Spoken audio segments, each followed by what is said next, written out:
if you're going to commit war crimes, do it properly. You know what I mean? All right, ladies and gentlemen, welcome to You're gonna commit TPP war The crimes, Peasant make sure they're surrendering Podcast. first. We are rocking it with our Dayz console people. Currently today we've got Techie, who is a streamer slash TikTok creator, major player in the Dayz game. And we've got the boys from the Lost Roads. We've got Alpha Dog, Inappropriate, Max. GayWolverine, and HaYuuMissed. I wouldn't be surprised. We're going to get into our wouldn't either. usual Is there any rendezvous, food here our anywhere? usual schedule, and There's lots, yeah. got a whole list of questions to be able to talk to these guys about. They've had the time to go through them. We missed a couple of people. We don't have So Bad Toad, and we're still waiting for TXI Monkey. We're going to continue the podcast because if you're not on the ship while it's there, unfortunately, it's going to sail without you. Is it warm though? Because I want it to feel like. So I'd like to welcome Let's feel everybody like to the one stream. I hope you're fever having a down lovely day. Leak up the Harry Potter. Bro, this is We've got live. Roland in the chat. We've got Queen Peasant. We've got the meme man himself, Mr. Epic Fail, Heart Being of inappropriate. Course, DM Trip to Mine. Hello, Sir Warden. Hello. Hope everyone is having an absolutely lovely day. Let's get in and introduce our guests. All right, welcome. Where did our other two guests go? There we go. All right, first of all, we have Mr. Techie. How are you, sir? Hello. Mr. Techie is a big content creator on TikTok Yes, TikTok. and constantly pumping out plenty of content. TechyAdventureZ, should we say? Give you a proper name. How long have you been playing Dayz for? Probably about a year in total. 12 months in total? Yeah. So fresh onto the scene when it started to work. How Yeah. many weeks are you involved in playing Dayz and recording content and cut and film and... Ooh. Content, I would say probably just scratching a couple months. Couple of months? And how much time in a week do you spend pumping out content? So it depends. So sometimes I try to push something out at least, I would say 3 to 4 times a week, especially because I do a lot of PvP. So usually PvP clips are easier to come by, depending on what servers you're on, and so it's easier for me to kind of keep that consistent. Yeah, that's it. That's one of the things about Dayz for sure, trying to keep that consistent content rolling, having to constantly search. It's definitely one of the things we love about it, because you could be searching for content and get something totally different. Oh, absolutely, yeah. But we welcome you to the podcast, bud. Thank you. Alright, so the three boys over here, this is the owners and administrative team of Lost Roads. It's an RP server that's just been rebranded. These guys I've known for quite a while now. Been in the RP game. It's one of the top RP servers for quite a long time. How you going, guys? Really well, thank you, mate. Yeah, pretty Thanks for having good. us. Currently we have got Alpha Doing Dog, good. HaYuuMissed, and GayWolverine. Gentlemen, we'll start with the Spider-Man himself. How long have you been playing Dayz for? Way too long, dude. I've Wait. been playing since about a year. Oh, my mic. So sorry. I've been playing since about a year after the Armor 2 mod came out. So 2014, late 2014, yeah. Late 2014. Wow, so you've been on the hunt for a while, heavily addicted. Oh, probably the same as quite a lot of us. Frankie on PC got me addicted to Daisy. That's the inspiration that kicked you off. Pretty much, man. Same with a lot of people. I think Frankie on PC did a lot for Dayz and pushing a lot of people into that threshold of addiction. I know you're a busy man this week. Well, these days, how many hours do you get to play or get involved with Dayz? At the moment, basically none. Absolutely no. But as time gets better, definitely hoping to get back into the swing of things. Yeah, it's always I'm focusing on my coding and my editing. Not my other. it's definitely a world changer when get a new addition to the family. Puts the thing into a major corkscrew. All those beautiful routines that you used to have gone out the window. But HaYuuMissed, welcome to the podcast. We'll start with Alpha Dog. Alpha Dog, how long have you been playing Dayz? It would have been like probably about 6 months before COVID hit is when I started, and then whenever COVID happened, I got pretty heavy into it. Delved right into it with all that free time.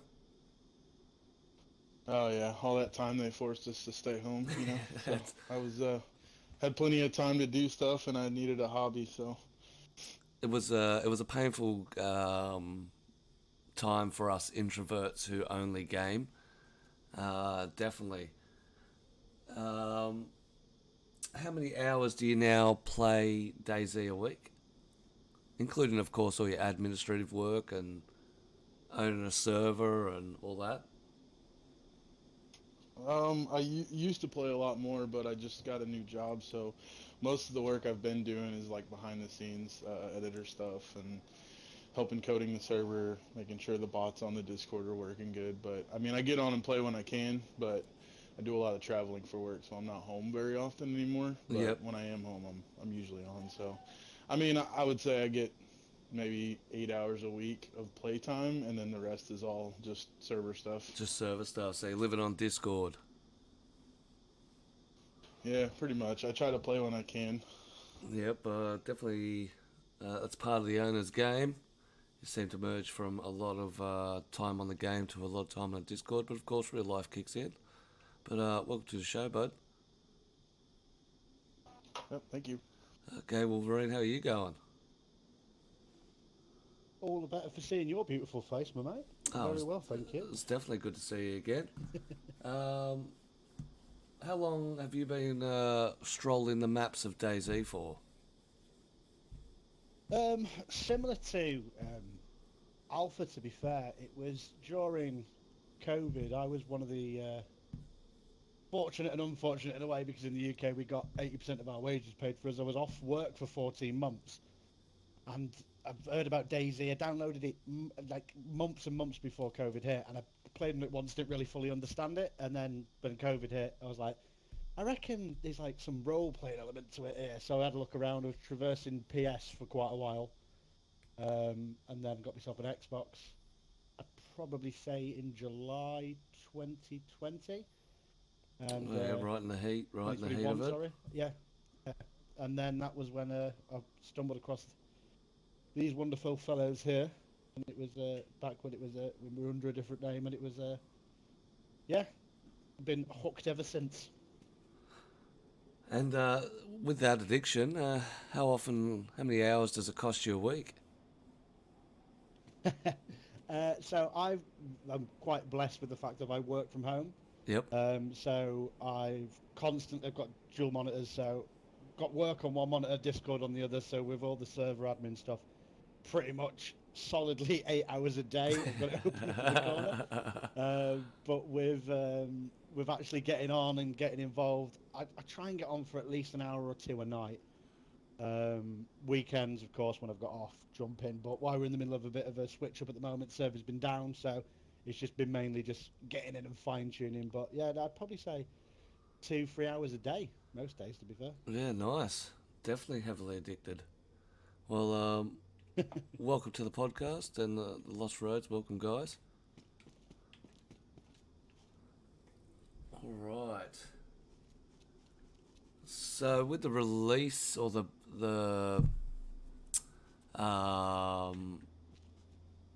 announcement of 1.20 coming out on Valentine's Day, thank you, Dayz. We love you. Better be a good gift, otherwise we'll be absolutely dirty. We'll be like an upset wife getting a vacuum cleaner. What's the feature that stands out most with what comes out?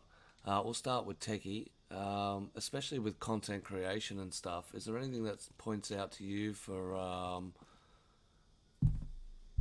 that will make content creation maybe easier or harder, or something that you like that's going to direct your content creation that way?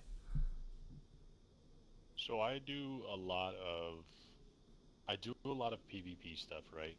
However, a lot of people don't realize I'm actually more like, my style's definitely PvE more than anything. I enjoy, like, this fire right here is my favorite mechanic about the game to this day. Yep. But I'm actually curious with them taking away the it's not necessarily taking away the third person peeking, right? But a lot of PvP servers that I play on, that's like the go-to thing, right? Whenever people are playing, they're just kind of like, all right, well, does this server have third-person peeking or third-person gameplay? Whereas when I try to make my best content that fits my style, it's actually a lot similar to yours. I enjoy the first person. I enjoy less HUD. I enjoy the cinematics.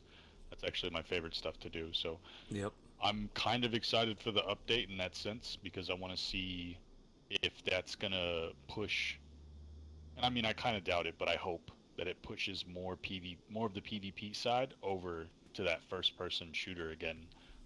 I think that really captures Dayz, for as far as PvP goes, that's what true Dayz is when it comes to PvP. Like, how well can you still aim your weapon without the reticle in the middle of your screen?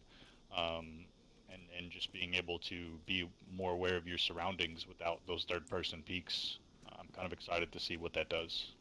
Yeah, 100% agree, and that you make up a good point without the radical and having what type of sight is on the gun to be used as the advantage of how you be able to aim is, I guess, part of the mechanics of Dayz, and maybe the crosshair is something that's, in my opinion, I always take it out because I prefer it using the sights. But definitely a good point with bringing that PvP back to the first person run, third person. I don't know if it's going to be obsolete. I'm sure people will learn a way, a trick to get around it, and whether it's a setting in community servers where you can remove it from the JSON file is where people are still going to cop that third person, because it's a big part of the game. A lot of people play their games based around that third person peek and getting that pre-fire and that, that's The wall lickers. The wall lickers, as we like to call them, to get that little bit of an advantage. So it's definitely going to be another outcry when it kicks off, but I guess people are going to have to get used to it, or buy yourself a server that takes it off. Right. No, yeah, I agree. But what about you, GayWolverine, with 1.20? Is there anything in the RP fashion that's going to really enhance your server? Well, we all know that everyone's going to be wearing the fucking mime masks for the first couple of months. Yep. Everyone's going to be in some insane clown cult or something like that. I've been referring to 1.20 as like it's more of a fix than an update. It's like they're adding in free elements that are going to affect direct gameplay. But like you say, we always play first person on our server, so we don't really have we don't have people who can peek around walls unless they're physically leaning their head around it. Yep. So I'm hoping it fixes a lot of the mechanics, because what we found recently is, and especially since coming out of COVID, people haven't got the same amount of time to commit to writing character backstories, getting stuck in. But also, it's almost like with previous updates, they've been adding stuff in when they've not been fixing some of the core fundamentals of the game, like driving, cars flying off into the air, or I found a video the other day. I was just playing on a random server, and there was just a Humvee floating away into the sky. Yep. And we're like, okay, cool, fair enough. So I'm hoping with all of the fixes they're bringing in, it can kind of add a little bit more of the immersion back into it, because I feel like what we've lost recently is like they've had to stop tire damage because the cars were fucked unless the tires would turn to be like, you can't remove or damage these anymore. Yep. And like just different features, especially with the inertia as well. I feel like that was a little bit clunky coming in at first. I'm hoping they tidy that up a bit. But now with 1.20, I think from an RP perspective, if the fixes work as they intend them to do, it hopefully won't be such a glitchy experience when you're in the middle of trying to make a great storyline up and then a car's floating away in the distance behind you, or Yeah. shoot someone's tires out to initiate a robbery.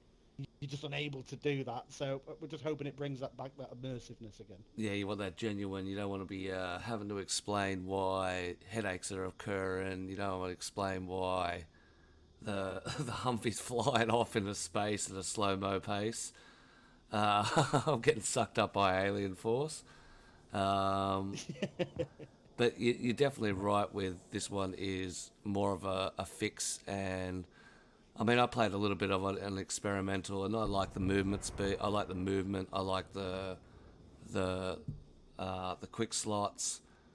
I like, from what I found of getting wet and the movement change of there, it wasn't too drastic, but it was enough to be noticed. So it's definitely going to Especially now with the weight as well. Like if you wear, or that the weight is going to make such a more difference now to the player experience than it did before. So we're hoping it has the effect that the devs who have implemented it have desired from it. Yeah, 100%. Is there anything in 1.20 that's caught your attention?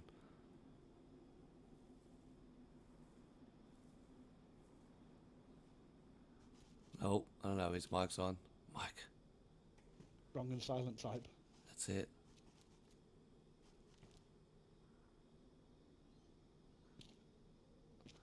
All right, while he fixes that, what about you, Alpha Dog? Anything in 1.2 that really tickles your fancy? I mean, pretty much like he said, the fixes, you know what I mean? The bugs have always been, that's always the biggest complaint everybody has with DayZ is just the bugs.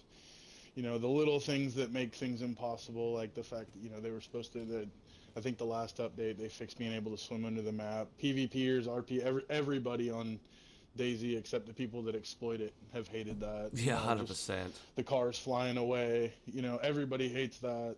You know, it's a pain in the butt.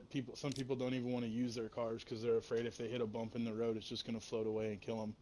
It's happened to most everybody that's played DayZ. So the fixes, I mean, that's going to be a big thing. They haven't really added a whole lot of cosmetics or function like items to use in the game. So hopefully the fixes are good. They're adding in the ability to take tires back off the cars. So that'll, being able to ruin somebody's tires and steal their car and rob them will also add a little thing to it in the RP server side of it. So yeah, definitely. You know, basically had to kill somebody to stop the car. Well, that's the thing. That's how we used to do it. You used to just take out the front tire, let them skid out into the side of the road, and then attack before, you know, they had the chance or knock them out. But I think their patch job with the tires, fingers crossed, I think that's the main cause of everything jettisoning into space. So we'll see what happens when that kicks off. I think it's one of the cars need to be I guess, settled and fixed and done. They're such a big part of the game, and a lot of people want to get into them and use them, but as you say, everyone steps into a car with the fear of, am I going to make it to the other end? Even just recently, I've had some crazy things happen. The car just all of a sudden stepped sideways and then kicked the other way into the trees. The ADA was kicking out. It would just all of a sudden kick out and spin you sideways. So they do some pretty Sorry to crazy jump stuff. in, but with that, what you just said there, I thought I had stick shift with my my controller at one point. Like, I know what you mean. The car just gets it's like a magnet on the side of the road just pulling it. Yep. And it's terrifying people from using cars. It absolutely terrifies people from using cars. Yep, and especially when you're transporting people too. I mean, you've got not only yours, but 3 other passengers' lives in your hands. And there's nothing worse than killing everyone and you survive because you've crashed or dashboarded or... Yeah, it's... Yeah. They're definitely... Well, No, we can only wait. We can only fingers crossed that it all comes together for the cars once again. Have you got your mic rolling? Nah. Nothing yet, mate. No, he's chatting up a storm. Try the turn your... I know even for me, Greedy, like, I won't even get into a car 90% of my time because of the same situations they're talking about. Like, I do a lot of raiding. I know there's even some people in your stream right now, like, they know, like he won't get into a car even after we just, raided a big base and we have loot to transport. Like, I'll double carry a bag before I get into a vehicle because It's easy like to grab a couple of field backpacks and just run, isn't it? Yeah, absolutely. Oh, absolutely. And Yeah, double carry like, the loot. Even yeah, because like it's rare that I get into a car, and if I'm in a car, it's because I really trust the driver. Like even with the Dayz mechanics. Yeah, well, don't get in the car with me. Definitely not a good thing. I've seen what goes on in your events. Yeah, I think I would. You gotta watch Ha over here too. He likes to drive like a madman. So Yeah, he's a nutbag in the car. Surprisingly, a lot of the guys from like the console cult and Daydot, like I would actually trust a lot of them driving because you guys test everything out as well, and you want to push the limits, so you're more familiar with that risk. And I think in that sense, that is the difference with experienced and non-experienced drivers, right? Because you're gonna know when the game's starting to take over versus you having control of the wheel. Yeah, that's right. When it's and I also think that knowledge of the map, like coming into Civet too fast from the coastline, that causes lag. Exactly. Coming out to and Novi, Electro. Electro into Electro is another one. Out the back of Belota's another one. There's all these certain points where I think over time you start to learn where to slow down, end or risk it, and say, you know what, let's see if it goes through it. Let's see what happens. Yeah, I know if I'm in a car and I'm coming up to Cherno, I will drive on the north side of Cherno behind the industrials and wrap around. I will not go through the city. It's a death sentence. Oh yeah, go up near the power lines. He takes a high road.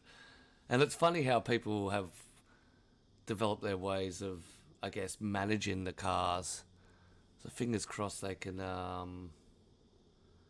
put a little love back into it. Do we have the Harster It's a back? massive shame, though, at the end of the day, because it's that people who are new to the game, they'll jump in the car, and then they'll be like, oh, brilliant, I've got a car, fantastic, and they could have been building it for ages, whatever.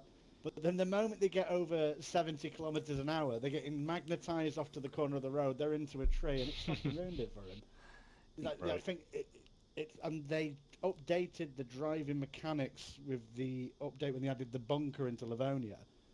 And it was great because it was like when you started the car, before the engine even started, it was moving forward. And when it was in neutral, it added a bit more realism to it. But with that, I don't know what it is, how they've managed to achieve it, but it just seems they really struggle to make anything that moves quicker than a walking or a running pace. It just can't happen. Yeah, it's not good with... It's like an entity goes too fast in the server and uh, tears a hole in the fabric of of what's normality in DayZ, and once you get it above that speed, everything just goes haywire. But also you'll be able to work out what the issue is with the new indicator that's coming in, to whether it's server side lag, whether it's your connection lag, which is going to be good for, I think, not only owners but also players, because it won't be the stigma of, oh, you know, your owners, your server's laggy as, can't play it, it's not playable, you know. You'll actually Just have. turns out they're still on AOL dial-up internet. Well, that's it. When they're still doing dial-up, or they're struggling on old gens and expecting new gen performance. That's definitely going to be. So if you ever get a problem with your players on your server, you can always say, listen, just screenshot when it happens, or just record when it happens. And that indicator is definitely going to be something that we as owners are going to look at, and especially content creators as well. Mr. Hart, have you got your mic back? You hear your beautiful voice yet? No, you may need to... Macros, I don't know what happened to his voice. It's got on mute for sure. Can you hear me now? Hey, there we go. There he is. There we go. Thank fuck for that. He's back. That's it. He just went a little silent for us. So, what about you, Hart? I know you haven't been much time to delve into the what do you call it? But the update. What anything in there that tickles your fancy? Pretty much just most of what you guys have covered, like Techie's thing with the PvP and first person. Like, I always try to play like PvP, just any sort of scenario first person. That's what I prefer. But yeah, like, definitely being able to shoot tires out on cars for RP scenarios, of like setting up robberies and all that type of stuff. Yep, definitely. I'll 100%. Haven't been able to have a look yet, but definitely some of the 1.20 editing side of things. If there's any new items on the Dayz editor, that would be pretty good. Yeah, that's going to be the biggest thing. I think there are a lot of changes when it comes to the editor. There's a lot of changes coming to some of the files. I know PC are getting a few more opened up. I just wonder how many changes are actually going to pass through onto the console server community. All right. How do you guys feel about the foot wrap situation? They're supposed to be, because they tore down the lifespan of them, right? Well, the foot wraps themselves now act like my shoes that I've got on, the sneakers. There's no longer a sound variation in them.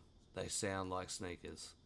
It was big controversy on our last podcast. A couple of server owners really didn't like that, for the fact there's a lot of their PvPers just used foot wraps all the time. Right. But now they've become useless. You might as well use your sneakers.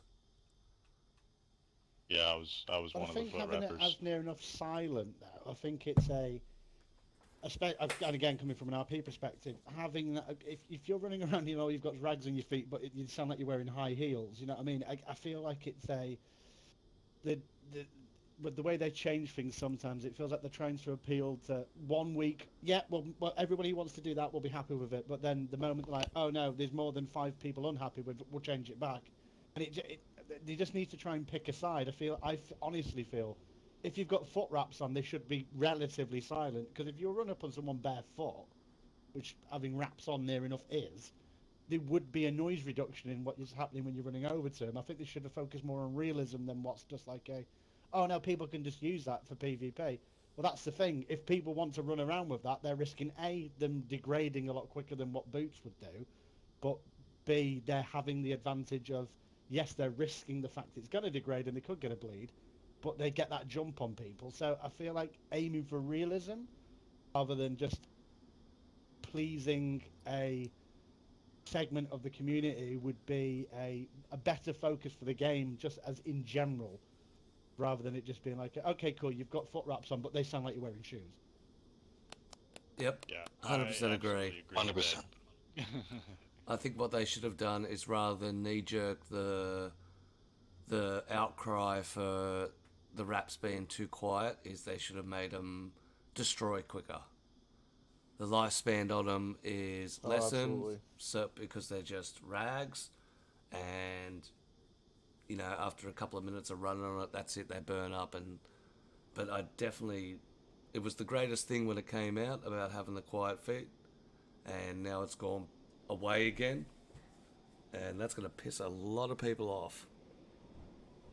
It's your dead silence for Dayz, basically. Because I like using them, you know, like if I'm full gillied and I'm reconning somebody's base, like those are amazing to have, but they're going to pretty much have that use anymore. Yeah, I mean, I don't even know why would they be in the game. You may as well just have 2 glow sticks on your feet, you know what I mean? It's Yeah. just removes the element of surprise. Yeah, that's exactly right.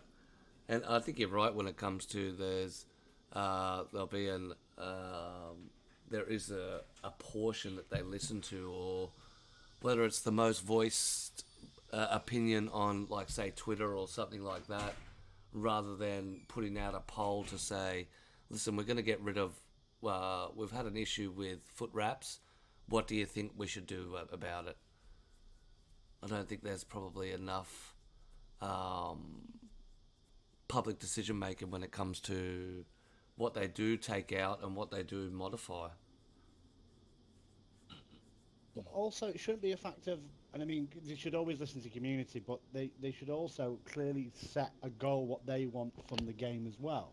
If they want to go for realism, I don't know many other games where you can get sick, where if you get a bleed, if you don't get it covered up quick enough, you're going to get infected. Where you've got to feed yourself, where you've got to drink water. So they're going for realism on one side, but then at heart, Dayz's a loot and shoot server, a loot and shoot game. The PvP element of it works out well for people who enjoy PvP, but the RP element of it works out for people who like to RP. It's meant to be a realistic loot and shoot server, and it shouldn't matter if your feet, whatever you've got in your feet's making noise. If you got sense that, like, I've got these on now, you're running around, you can hear me coming a mile off. You come sneaking up, you're not going to hear it, but it's because you've made that conscious decision, a realistic decision, that you're going to change what's on your feet to have the advantage on people. I feel like you say, rather than them pandering to certain elements, and yes, there is a risk that you could lose a player base, 100%. But I feel like people enjoy the game for what it is that much that they will spit their dummies out about, look what's happened with VoIP. It hasn't destroyed the game just because people can't record it. It's hindered, but again, people are still happy to jump on and play. People play it for the love of the game rather than well, I don't like this, so I'm going to boycott it now. The hive mind doesn't work that much with Dayz. I feel like a lot of people respect the game too much, so hence why they keep coming back, no matter what the glitches are, no matter how they change things up. But I feel like from a dev perspective, they should just commit to making it a realistic loot and shoot game. Yeah, because I know that was one of the reasons I came to Dayz. I didn't like games like this. I played a lot of Call of Duty, right? Call of Duty's, devs were terrible. The way that they handled the community was awful. When I came to Dayz, one of the things that I enjoyed about Dayz was that, sure, they didn't always give you what you wanted when the community cried out, but at first, whenever I was playing, it was like they gave you what was necessary for the game, like for you to play and survive and just do that, which is the whole objective. It wasn't, let me make the community happy, it was, let's make the game work. You know what I mean? And I'm hoping they're not going to stray away from that. Yeah, well, I think they're moving into that, back to the survival realism form, especially with this update. I mean, a while ago, Dayz, as broken as it was, merged into their focus on PvP and trying to get the PvP mechanics up and working. I think now that they've established that, and I mean the ADS bug, hopefully that gets fixed.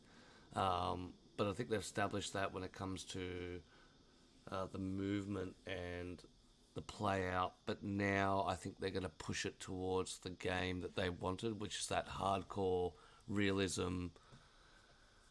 But I just think they've just got to make the decisions to keep the things that work. The wraps work. The wraps are good for silence. It's good for hunting. It's good for, PvP. It's good for sneaking up on a player and getting a better advantage. But yeah, I definitely do think they need to, more of the fact, make them less durable than really take away the sound. Yeah, when it boils down to it, I mean, Dayz is a survival game. It's about survival, and survival is about making choices. Just like any other survival game, if you want to wear more armored stuff to protect yourself, then you're going to have to deal with the weight. If you want to wear lighter stuff so you're quieter, so you're sneakier and you can move faster, then you have to deal with the, like he said, the degradability of it, right? It's going to break down faster. Yep, 100%. And of course, the less protection. You can also, you can walk in like the little tank you want to be with your plate carrier and helmet and stuff. Or you could be nice and light and run in just attack vest with, to gain the I suppose, speed element over the I can tank a bullet. I think that'll Yeah, also... it's just, I mean, just like on the PvP servers, the big thing everybody talks about is like the freshie stamina, right? You run into a freshie, you might be able to kill them if you get them right away, but if they get away from you, they got more stamina than you got. They're going to get away from you faster. Yeah, 100%. Or if they get you in a stun lock, they're going to sit there and give you 3 or 4 nice big hits. Whereas even if you are fully kitted, you're going to be able to fire maybe 1 or 2 out before your stamina's depleted, and you're not going anywhere. You're a sitting target. Yep. Yeah, definitely a few elements in play for the next 1.20. Definitely looking forward to it. But we'll move on. And as we say, because of the bugs and all the things that roll on with this game and difficulties that we have, I'll ask you, GayWolverine, what keeps you playing Xbox Dayz? Without sounding really cheesy, and there may be a few people from our server who's listening now, but it is ultimately the community. It's the it's weirdly Dayz for me now, especially how it's progressed through. It's almost become like one of those jobs where the workload's a little bit tedious, and you're like, oh fucking hell, this is annoying me today. But the people who play the game is what keeps me on it. I mean, I've been dicking around on this, just a really random, it's just a madness server where everybody spawns on the coast. There's a 70 slot server, high tier weapons are everywhere. But you just get those really random moments of humanity where you can all stand on top of a bus stop and just dance, you know what I mean? Or just have just chatting to someone random, or playing on official occasionally. It's when you bump into someone completely random and you can have that conversation with them and talk to them. I just feel like it's hard. Yes, there is some toxic areas to it, but the community of Dayz does have a very big heart, and that's what keeps bringing me back to it. Yeah, I definitely agree that the community is a major part of console Dayz, and I think because we've had to pitch in together and work out how to clutch start this game and get it working, and of course being all in the same boat, I think that builds the community a little bit tighter. And you're right, you can pull up. I believe I know the server you talk about, exclamation plus plus. Very one, yeah. Yeah, where it's just craziness in one side of Cami, and then down the other side they're having a full-blown dance-off or a competition, or they're having a chat about something, and it's just a diversity of people, I guess, who can freely and openly have their piece that really builds the community. So yeah, I definitely have to agree. That's one of the things that keeps me coming back to playing Xbox Dayz. And even with the struggles that people have been having with the glitches, and like from our perspective, we've struggled with having active players because people are bored of it, because there's been nothing like other than like a grenade launcher or something like that. Nothing's been added in, but even just within the discords and stuff like that, it's the community of it that keeps it as it is. And like, you might not play for a couple of weeks, but you just see someone pop up on Discord. Oh, yeah, who's coming on today? And you just kind of, you know what? I've not been on for a while. Let's just jump in and see how it's going. It's like I say, there's a lot of love within the madness of it. Yeah, 100% agree with that. What about you, huh? What after your busy life, what keeps dragging you back to Xbox Dayz? I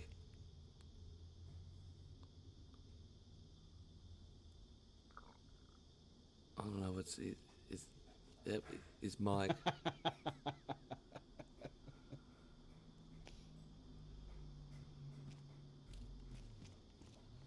Nah, that's it. Give him a hug, everybody. He needs a hug. Bring it out on him. That's it. That's it. All right, Alpha Dog. We'll see whatever you did. See if you clutch started again.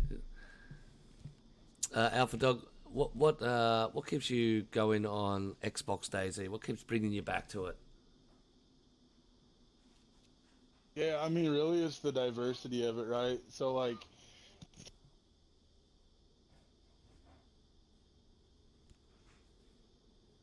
I think one of his kids might. Diversity of it. Sorry. Yeah, one of my kids just ran in and started talking to me. Oh, that's fine. Don't worry about the it's the kidlums. Kidlums are diversity of it, kidlums. Right? Oh yeah, but they always wait until I start talking. Not talk for half an hour, and then as soon as I start talking, they all want to talk to me. But Yeah, anyways, 100%. I mean, if you get on today, like today you want to get on and you just want to do the survival thing, right? Like today you can get on a server and you can just run around and fight bears and wolves and survive in the woods. And then tomorrow you want to try to tell a story and you can get on and play an RP server and you can actually tell a story. And then tomorrow you want to get on and you just want to shoot some other, so you get on and you get on a, blackout or whatever PvP server you generally play on.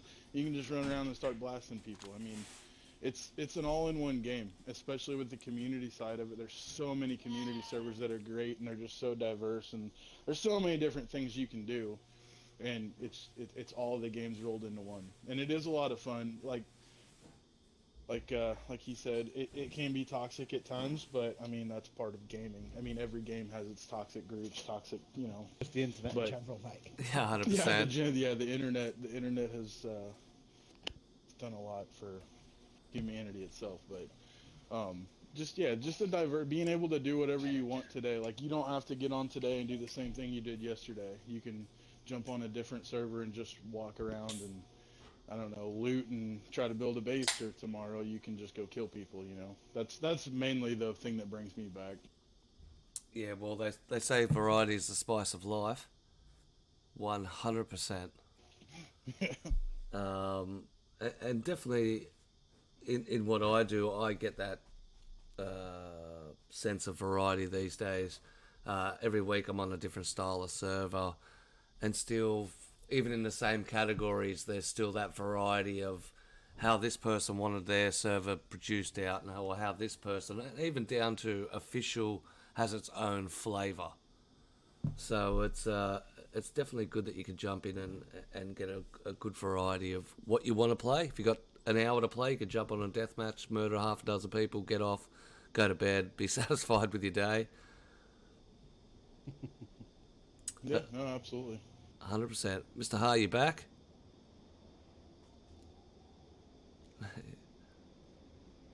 That's it. Take your mic symbol away, unplug your mic, replug it back in, and then spam it. You gotta spam it. Example of one of the things that hopefully we can fix with 1.2 out. Yeah.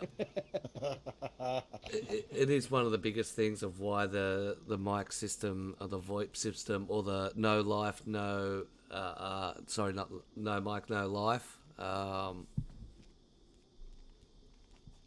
It sometimes can be very frustrating, and I've died to it, trying to talk to people, and you've got no idea. You're talking away.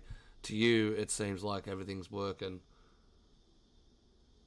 and all of a sudden, Yeah, because it shows the right symbol, and if you look at your settings, you can still see that the limit for when it triggers the mic. You can see that everything's working absolutely fine, but then someone's just walking around going, "What? Sorry, what? Can't hear you if you're talking." You know what I mean? It's just like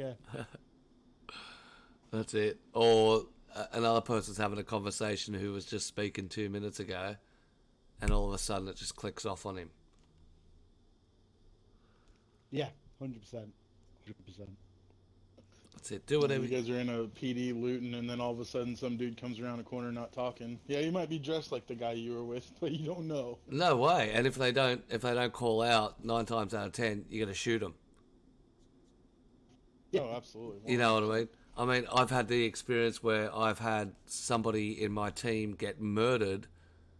The insider take their clothes and come and pretend to be them and just roll a silent roll.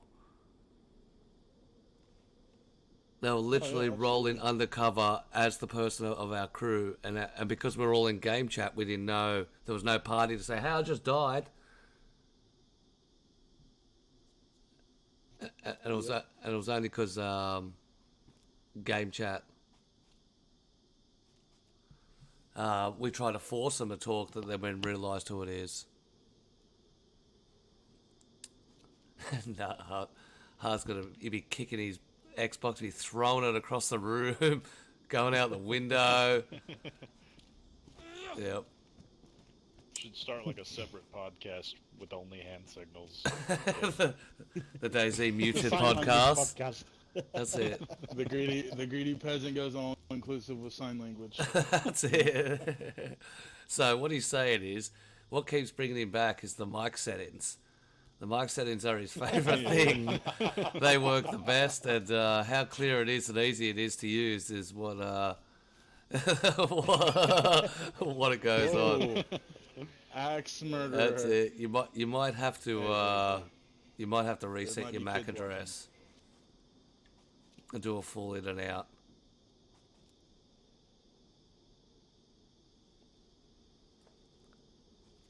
Yeah, I don't know why it wasn't working. But Techie, I'll move on to you. As a content creator, what keeps bringing you back to Dayz Xbox? Ooh. How much time we got? We'll take the shorter version. I don't play. I don't play any other game anymore. Right? I've tried to go to other games. I get invites from friends, old friends, right, to go try and play other games again, and I can't do it. This game has captured everything that I've ever looked for in a video game, right? You know, from the survival mechanics to the PvP, whatever it is, like, I can't find it in another game. Don't get me wrong, you have them out there, right? Like, I think there's Dead Side, right? Somebody just showed me the other day. It's pretty similar to this. You know, you have like your Arma games or whatever, but just it's not Dayz. And the other thing, you know, like earlier we were talking about, you know, toxicity and the community, but I don't find. No, the first time I ran into somebody from overseas in a video game was in Dayz. I played Call of Duty for like, I think I had 96 days in total on Xbox on Call of Duty, and it was maybe, I can recall the two exact times that I ran into somebody from like the UK. Whereas in Dayz, you know, you never know who you're going to run into. There's people from all walks of life. You can, even if you're not PvPing, right, or like he was saying, you know, depending on what style you choose to play that day and what server you're on, I could run into somebody and they're going to show me a completely different side of life that they're experiencing, you know, where they're from, and I can learn so much that way. So even if it's not just the game itself, right, fighting 9 million zombies on the airfield or trying to fight the cold or whatever it is, you know, if I have all that stuff down, now I'm just learning. I'm learning from new people every day when I meet them. And that's definitely been a huge jump for me as far as like pushing me towards just strictly playing this game. And I remember when I first started the game, I started on official, right? I died for 2 weeks on the coast like everybody else does probably, unless that's just me and I'm terrible. No, that's standard issue. Issue. You know, and I was telling a buddy this the other day. I was like, I don't know why I kept playing. At that time, I hadn't met anybody. at that time, the only person I met was somebody with an M-Lock 91. That was the only person I met the whole way up. Right? I just kept getting killed. But you know, then one day I was in. I still have the photo, I believe. It's literally just a picture of a lockup. So this lockup, I remember, and I was in Cherno, and I ran into two geared guys. It's my first time seeing guys with like rifles and stuff, right? And I got super nervous, and I was like, well, I've been dying for about 2 weeks now. The worst case scenario, I'm gonna die again. That's it. Yeah, your You know, value of whatever. life goes down. Yeah, or I was like, right, I can get these guys to help me out, right? And I think Dayz does that. You know, it puts you in such a terrible position that it forces you to kind of have those interactions, especially unofficial. And so, anyways, you know, I sat there and, you know, I did this number, right? Everybody does this. Yep. But in reality, nowadays, that gets you killed. Yep. Right? And that made you sus. These two guys, one of them, or no, both of them were from the UK, and they taught me to play the game. They were gonna kill me, and I just kept following them like a stray dog, and they eventually got in the game chat, and talked to me, and you know, one thing led to another. I went on an adventure with them to go help their new friend that was new to the game, right? And then this black armband that I wear pretty much on every server that I ever go to because of that. You know, it actually means something to me. So, you know, they brought me to their base. One of them got on like this pedestal thing inside their barn, and he threw this black armband down to me. And since then, that's the only armband that I ever wear. And like, I had a huge friendship with those guys for like, you know, probably 7-8 months before everyone kind of stopped playing and some other things happened. But you know, like that was an interaction, you know, running with those guys daily, getting gear, getting excited to go on a trip, you know, 4 people deep to an airfield, where nowadays it's, you know, take it for granted. You're like, man, that's easy to go to. But in that time, the excitement, Yeah, the you know, mind getting frame. prepped and going on a trip, yeah, it was just, there's nothing else that compares to it. And being excited with your buddies to just go on a trip and learn the game and experience things like, you know, like I said, there's just nothing else that compares to that. And I refuse practically to play any other game. Experiences. No, definitely have to agree with that. Definitely have to agree with that. That's one of the things that keep bringing me back. Just the hanging with a cool group of people, going for a cruise, seeing what unfolds, what happens, meeting more people, maybe dying to them, maybe living to them. Yeah. I got long-term friendships that I still talk to. Those guys don't even play the game anymore, but yet I'm still, you know, I'm talking to them daily or at least 2 or 3 times a week because of the friendship that's developed. Yeah, these guys have me downloading apps on my phone so I can still talk to them on the other side of the world. You don't like, you don't do that for anybody. You know what I mean? So unless it means something, like, you know, it's just it's a different world.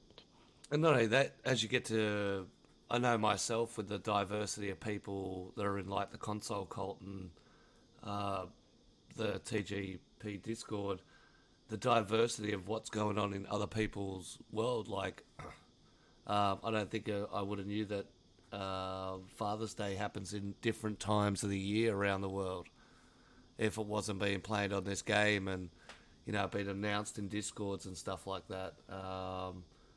That resonates for me so much, that the amount of shit I found out about different areas of the world just through this game has been mind-blowing. You know what I mean? Yeah, and how other people's lives are impacted by different things that are going on. And even still now, like they had, got friends in Hawaii, and when the volcanoes went off, it was like a DM straight to them. G'day, buddy, you going all right? Are you okay? Because you don't know exactly where they are, but you just see this is happening in their country. And I know there was a lot of people in the Ukraine and the Russia debacle that when it all kicked off, I know a lot of outcry went for Dayz content creators and stuff that couldn't, you know, get back onto the game or couldn't access stuff, or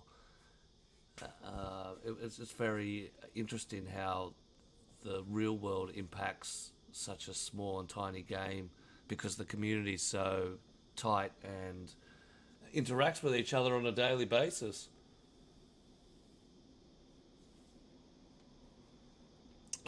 Our UFO problem right now. It's the heart. Yeah, it's always going to be the heart. Always going to be the heart.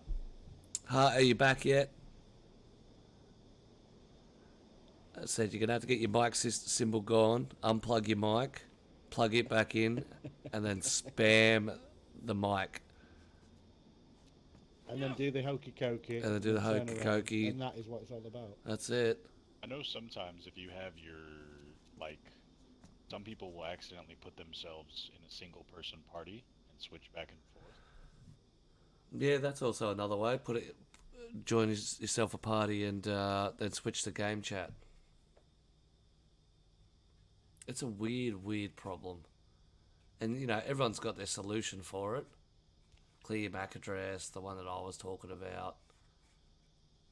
Sit and cry for 20 minutes. Sit and cry for 20 minutes, yell at the game.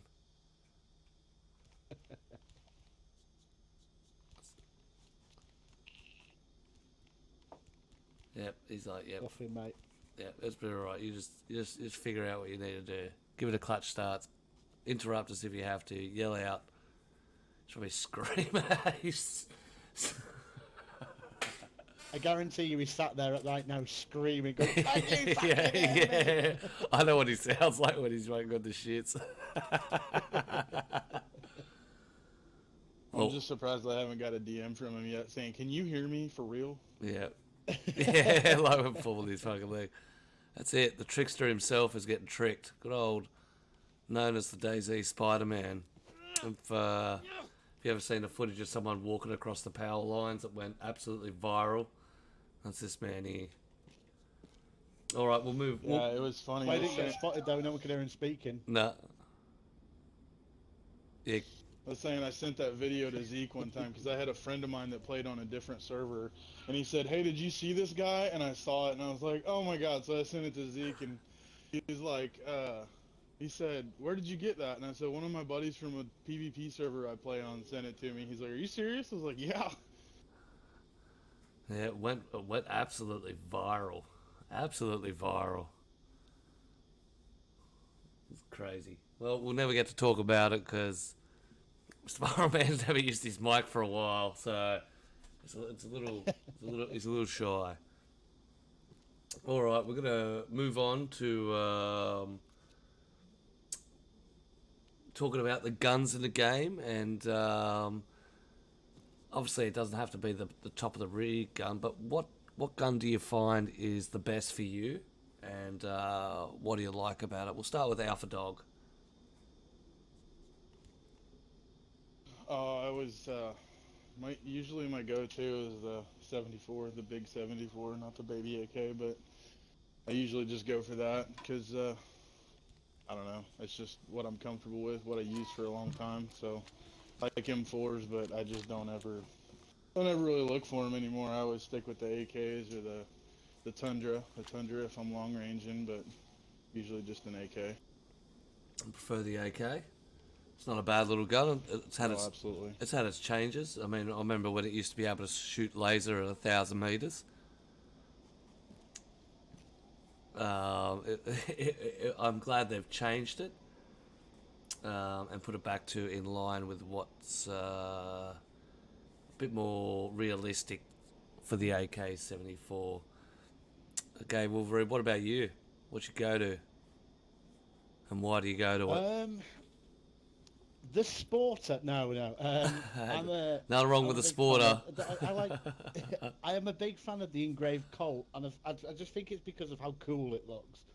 I think it's one of the few guns in the game that's actually got a bit of personality behind it, and especially from RP perspective, you get loads of people going like, "Oh yeah, my dad gave me this gun" or whatever. But I'd probably say that one or the P1, just because it's a good old German Luger looking thing. So it's yeah, I'd 100% say engraved's number one, P1's number two. No, I definitely agree with the speciality of the engraved Colt. It's like the Golden Deagle. It's the same gun, but it has a little bit of personality, and you can make it rare on the server, so it has a little bit more value to it. But you can put a storyline to it, so no, I definitely agree with that. Techie, what about you?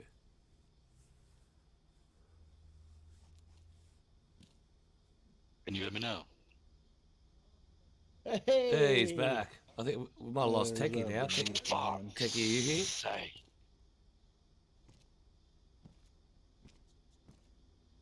No.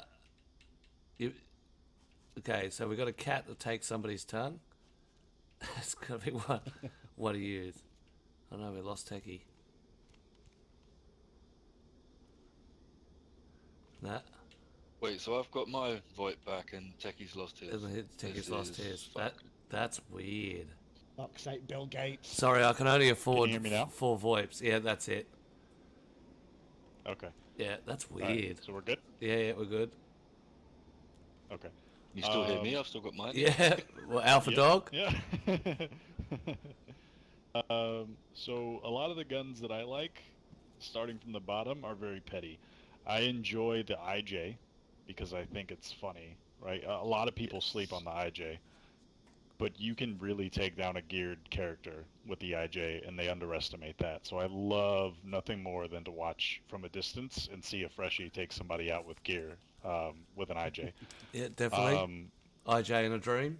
And then I would say if it comes to, I like the AK because of style, right? A lot of my buddies on PvP servers, right, they want the M4, the AUG, or whatever your best guns are, I guess. A lot of times I'll still run an AK, just because it looks cool. And if I get a kill with that AK, like, it just looks good.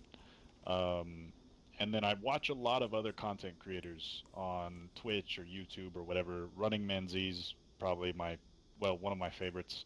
And I definitely, I used to hate the Blaze, and then he just swore by it. That's his favorite long range rifle.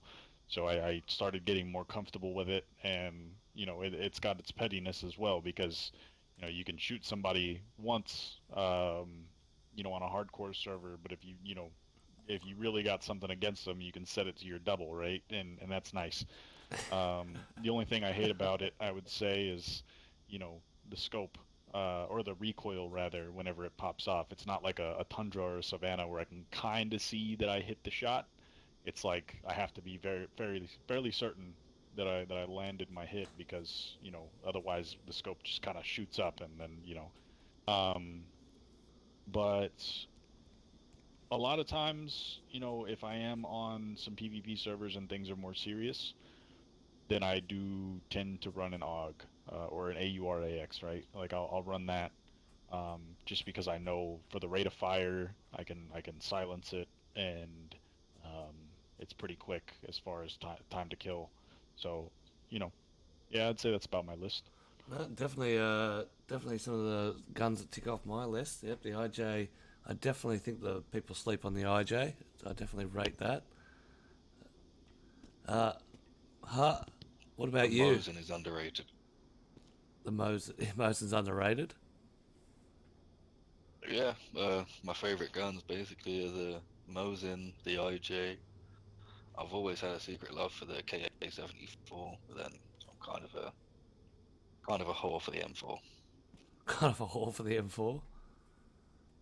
I think you're right with the Mosin. A better scope on it, and it'll be a highly deadly weapon, especially with its ranged in of 1,300 meters. Yeah, bit of a whore for the M4. Definitely a logo that you could live by. All right, so what we'll get into. That might be a new alt account name. Whore for the M4. It'll be around. It'll be fishing it. He'll get it tattooed on his back next week. Yeah, tattooed. Wouldn't that be cool? Don't tempt me. The ability to get tattoos on Dayz.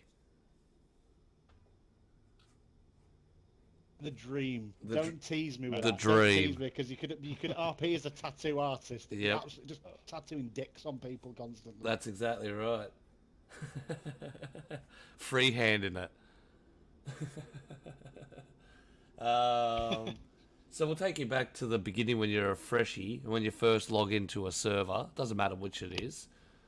We'll say your favourite style. What's your first item you source? For me, I like to get storage because I'm a loot whore. So I'm constantly after a storage, a bag straight off the bat. Can't live without a bag straight up. We'll ask you straight up. What's the first item that you source when you first log into a server or you're a fresh spawn in a server? First thing is usually a knife or something sharp that can open cans, and then a war source. So yeah, anything that's sharp that you can pry open the random can that you find. Literally, then just start looking for food and then moving inland. So priority is definitely on guarantee of food supply. GayWolverine, what about you? What's the first item that you look at? Or look For for? the longest time, when I first started playing, I was always I was like, I'm always hungry, and you know the penny dropped when someone said, "Have you just thought about checking apple trees for apples?" So it's a go-to thing for me is apples. It's straight away because it gives you the water, it gives you the food as well. It's yeah. If you ever bump into me early doors of a server launch or a new character, you'll if you rob me, all you're gonna end up with is apples. It's fruit. They definitely are the go-to. I think in the official game they spawn probably a little bit too much for the survival aspect. Yeah, I think some of the orchards are a bit mad, but then in Livonia they don't spawn at all, which is weird. no. Well, Livonia's built in more of the pre-springtime, so Livonia's built for mushrooms. Their mushrooms spawn like their fruit does, and Chinaris is all about the fruit, not much more about the mushrooms. So I think seasons should be a thing in DayZ where you could set the season 100%. so you don't have to worry about going through it. You go, right, I want it to be winter time, so the temperatures will be colder. Obviously, if we could get snow in there, that'd be I know you great. can tweak it now so you can make the cold colder and the hot hotter, but I feel like it's the having more control over the weather and stuff like that. Again, and that would affect the world around you as well. So what's growing, what's the go-to food source that you can just find like that as well. And I feel like if it worked with animals as well, so in the spring, if there was like younger animal, if they were to add it in or something like that, just having that more immersiveness to it would be phenomenal. Yeah, 100, and just being on a clear setting, like you're right, being spring and summertime, your herds have increased by one or two animals, where in wintertime, you're only finding a lone stag who's wandering in the bush. I think The that's rest are in hibernation. yeah, I think that's one of the major elements, especially for a community server owner, that needs to maybe make things easier. Just generic settings for weather and seasons. Alpha Dog, what about you? What's the first item you're hunting for as soon as you start off fresh in a server? Usually, like, the first place I check is for sledgehammers. That's the first thing, because if I can find a sledgehammer, I can survive anywhere, because you can break rocks and make knives, you can knock people out, you can kill, I mean, you can do everything with a sledgehammer, so that's usually the first thing I look for. So, I mean, that and food, obviously, but sledgehammer's always my first go-to. No, but you're right. I mean, I think they nerfed it too, because it doesn't knock you out as fast, right? Because it used to, like, you could hit somebody twice and knock somebody out with it. Yeah, standard two swings would have knocked them out. Now you got to do two power hits to be able to guarantee they're on the floor. But yeah, you are right when it comes to the versatility. A lot of people don't know that you can just go and take any normal tool, whether it be a wrench, crowbar, pickaxe, sledgehammer. As a lot of the tools will mind you some rocks from a normal stone in the ground, and then using that against the stone will give you a stone knife. Yep. Definitely the best gateway to instantaneously have a sharp item.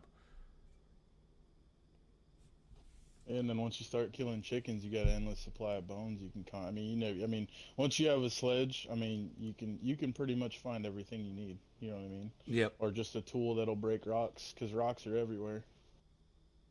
Yep, it's a little bit harder, I find, in Livonia, because the rock placements aren't as predominant as they are in Chernarus, which makes that survival aspect a little bit more hectic. But yeah, I definitely agree. I myself are a big fan of grabbing the nearest tool that I can, as versatile as usual. Usually a pickaxe, because it's the most versatile. And harvesting stones myself. Alright, we're going to move on to community service. We're going to talk about the different fundamental rules for different styles of servers. So,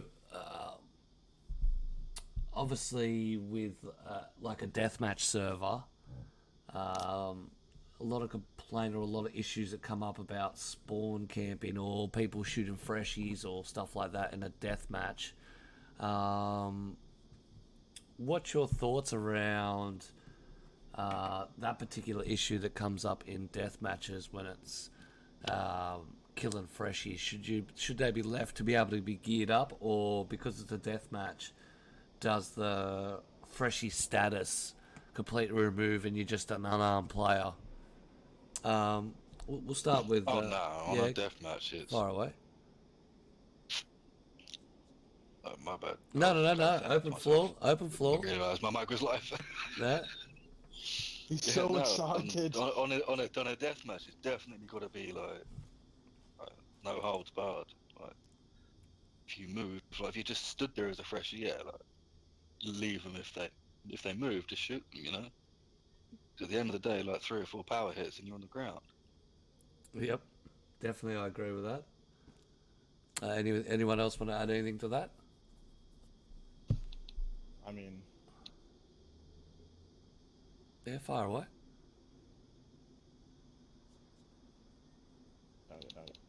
go ahead, Techie. Alright, this is actually one of my favorite topics because I deal with it a lot since I've been playing in a lot more PvP servers lately. Yep.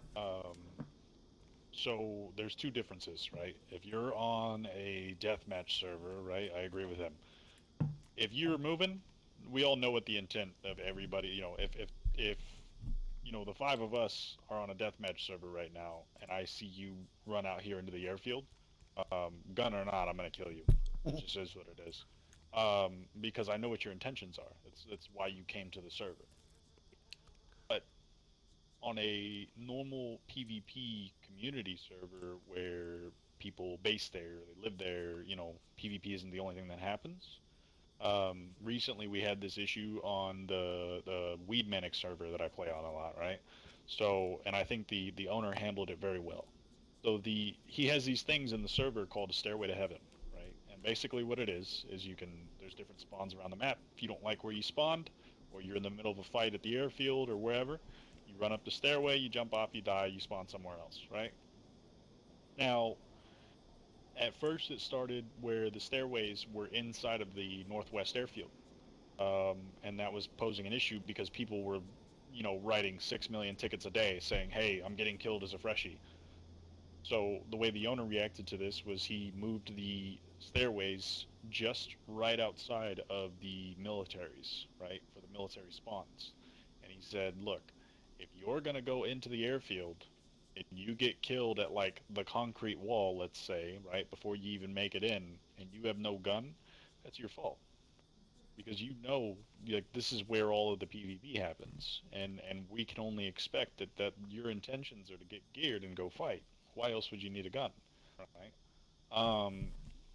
And granted, the spawns are to balance that. The spawns are only at the major militaries. So kind of like with institutions, right? You have You have Tissy, you have Kamensk or Balota or Northwest Airfield, right? Your small militaries have been left alone. There's no stairways there. If you go there and you're just a normal player trying to gear up so you can go back to your base and casually play, that's different. But if you spawn here and you come into the airfield, I don't care if you have a gun, I'm going to kill you. And that's kind of how we solved that. And I think that's the first time I've ever seen that kind of happen. And since then, as far as I'm aware, and I know one of the admins for that server, I think, is in your stream right now. He could probably agree, but he's seen it too. That there's been less tickets made, less complaining, because people know, like, I can't really argue with that anymore. I'm running into the airfield at that point, right? That's it. You committed suicide. Once you cross that border, you are signing the waiver of you are ungeared and fresh, but you are ready to attack. Yeah, yeah, yeah. Basically, exactly. That's perfect. Like You're a waiver. actively attempting to gear up and get in there and kill people. So yeah, I'm the same way. Like when you're playing on a deathmatch server, I mean, it's no holds barred, man. Like if if you joined a deathmatch server, you know exactly what you signed up for, and if you don't, then you're gonna find out quick that you're on the wrong server. Correct. But like he said, a PvP server, like a regular PvP server, where you're like actually running around and visiting different places. I mean, yeah, you see a guy in Electro, but if he's running, if he's running at you and he's not saying nothing, it just depends on the interaction too. I mean, Dayz was a game that's with the VoIP. You got the VoIP. The whole premise of it when they built it was to interact with people. Like, you don't have to, but if you don't talk to somebody when you run up to 3 people in the middle of Electro, you can't be mad when they shoot you, because they don't know what your intentions are. And even if it's one guy and one guy, you run up to somebody, like you said, a couple power hits with a sledgehammer or a couple strong hits in the face, you're down. And then if you spent the last 20 hours on the server kitting up and you get killed to a guy who's been on the server for 5 minutes, that's irritating. More irritating than spawning on the server and dying. You know what I mean? Like you didn't lose nothing either, so it's not that big of a deal. Well, that's how I see it. I see if you die as a fresh spawn, especially in those situations of like no rule servers, deathmatch servers, full map KOS, even hardcore servers, even when you spawn in, you have nothing to lose. So really, when you die, all you wasted was your time, and all you gained was an understanding of what could happen when you have no items and you have no guns. So when it comes into it, and especially Alpha Dog, HaYuuMissed, and GayWolverine being roleplay enthusiasts and having a long-standing server, what are some of the fundamental rules that you guys concentrate on when it comes to instilling it into your RP server? Guys, okay if I go first on this one? Go right ahead. Yeah, shoot, man. So, I think one of the biggest challenges you get with a roleplay server is the rule of life, essentially. Because at the end of the day, we're all trying to tell a story, and at the end of the day, no matter how you die, unless it isn't in a blaze of glory and you've got the woman on your arm and a machine gun on the other hand and cocaine around your nose and a bottle of vodka and all that stuff, that no one's going to be content with the way they die. It's the rule of life is what a big focus that we've put in, especially now we're rebranding as well. We used to operate on a rule of 2 alive, so if you die once, that's you're injured. You die twice, you're permed. Yep. That element in the game makes such a difference, especially to roleplay, makes such a difference, because your character actually dying due to consequences of the game can progress other storylines. Granted, yours gets cut short, but around you, the bigger effect that it has is massive. But with that, at the same time, we understand that Dayz will always be Dayz, as we've been talking about earlier with the glitches. Someone could fuck up a die, or you sometimes just get dealt a bad hand when you jump in. So one of the biggest focuses that we've got at the moment, anyway, is with the rule of life. So we're moving away more from the die twice, you're permed. It's more of a common sense, and this is where the kill feeds come in massively to help. you get into a gunfight with someone, get shot in the leg and you die, we'll be able to see that you were shot with this weapon in the leg, so we'll class that as an injury. Or if you get killed by infected or by animals, we'll be able to see exactly what's happened. But then it'll kind of add up as a percentage to some extent. So then once you get to a certain point, once you've inflicted so many injuries, then you're dead. But if you walk into a situation and you get executed and shot in the head, then you're dead. So it's adding that kind of a realistic element to it. Because I feel like a lot of people get scared of it because especially with us, we ask for people to write 150-word minimum backstory, which is a lot because there's some people coming to RP to trial it, just see how it is. But you put that effort into the character, you help them grow, and especially if you have one that lasts a while, just for a robbery to go wrong and you get shot and die, it can demotivate people from playing. So that for us is probably one of the biggest focuses that we have, alongside trying to create an immersive lore that can kind of buy into it, because the Dayz lore is great, but as a whole, but it isn't. They've left it vague for people to pad out. So yeah, that life is the biggest one. That's a very interesting way to, I suppose, go about it. I personally have. I mean, I've played on a few roleplay servers, and the death factor is always very touch and go. But that's a very cool solution on how to, I suppose, not completely lose your character, and you can always add into the story. You know, I got done by a horde of zombies. I got knocked out, and I woke up in X, Y, and Z because this person saved me. Or in a robbery, I got shot in the head, so that way I'm completely dead because my head's gone. But in this robbery, I got shot in the chest. Yeah, it killed me, but I survived. But this is my third injury of the run, so really technically I died of my injuries. Very interesting way to put it. 3 times and they've died 3 times, and it's going to be like, okay, cool. You've obviously, we have a focus on value of life as well. So we want people to get out there, get stuck into it, but also we aim for a hardcore roleplay experience. If it was up to me, and this is a very controversial thing to say, once you're dead, that's it. But then the mill of people not playing because they're afraid to die just be massive. So we need to find that compromise to some extent in the middle. But if we see that someone's getting shot, so many you've been shot in the chest 3 times in a week, you're gonna die. But if they can last a bit longer, that percentage will drop over time. You know what I mean? Yep. It's about having the common sense to appease the community and push creativity. Also making people value that life as well, because what we aim for is people to treat it as if they've managed to survive all this time in this world.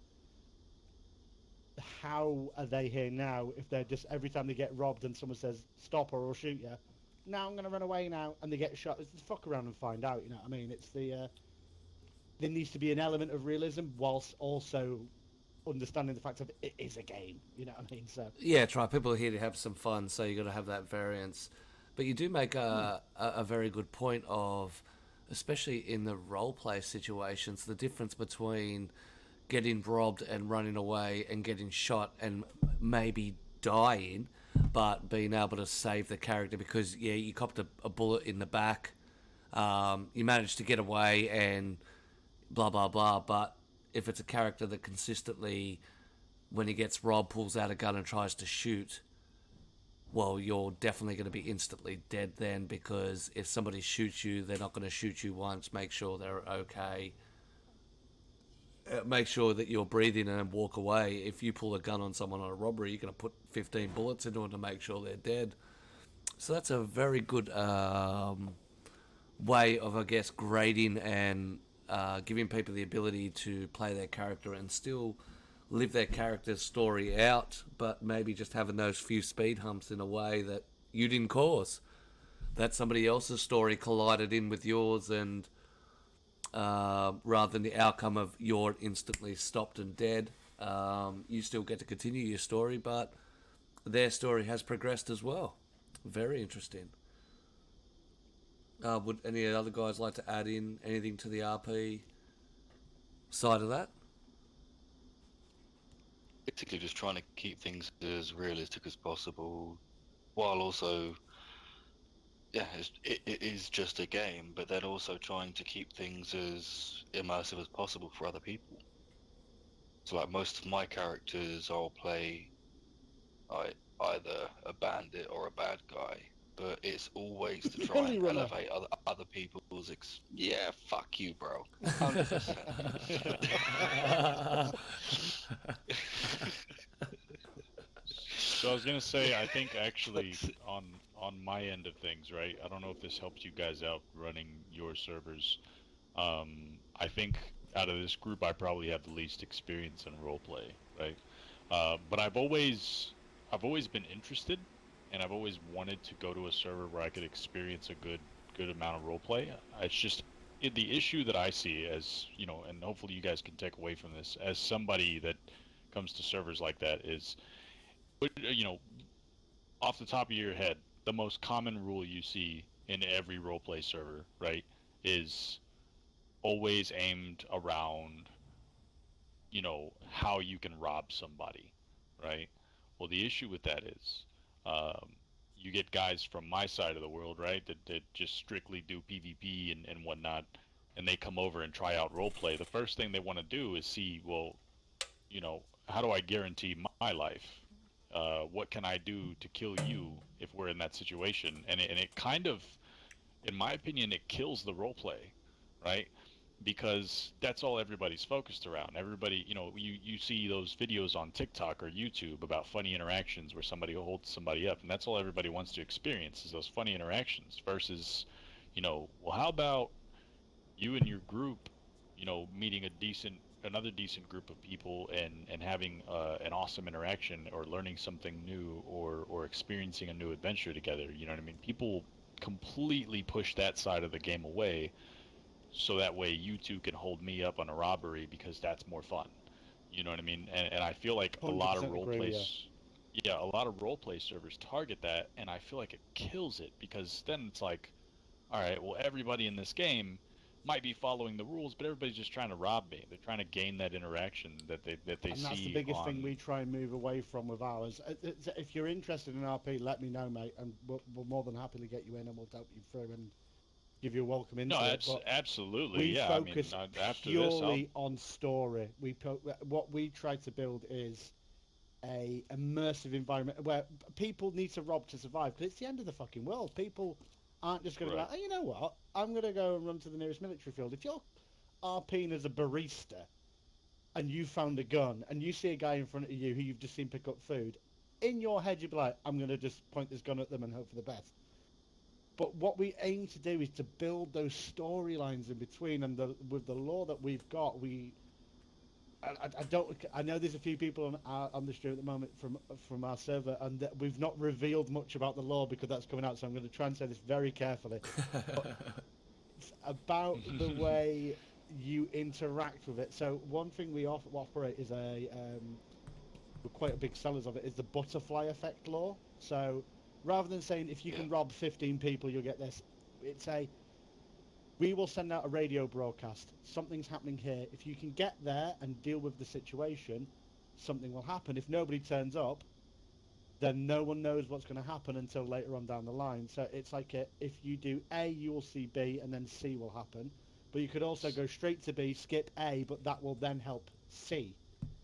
And it's See, I'm actually super glad that you said that because that was my yeah. next part of the conversation. Is I think events like that would help out the roleplay side of DayZ a lot more if you put in events and it's like, hey, like you said earlier, there's not really an appealing side to those in-between quests that really captivate people versus, oh, let me just rob you and steal your stuff so I can make a quick TikTok.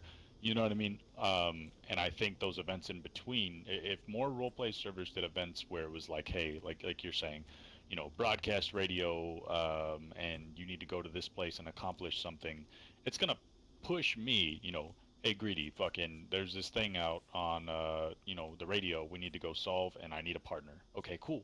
Now I got a buddy and we might, interact and run into some situations along the way that the event might not even be the highlight of the adventure. It might be what me and him ran into because we decided to just join each other and go do something. Mm. And I think stuff like that would really really help out the roleplay community. It's the old 'cause I've saying of tried, it's not the destination, it's the journey. Yeah, That's 100%. yeah, absolutely.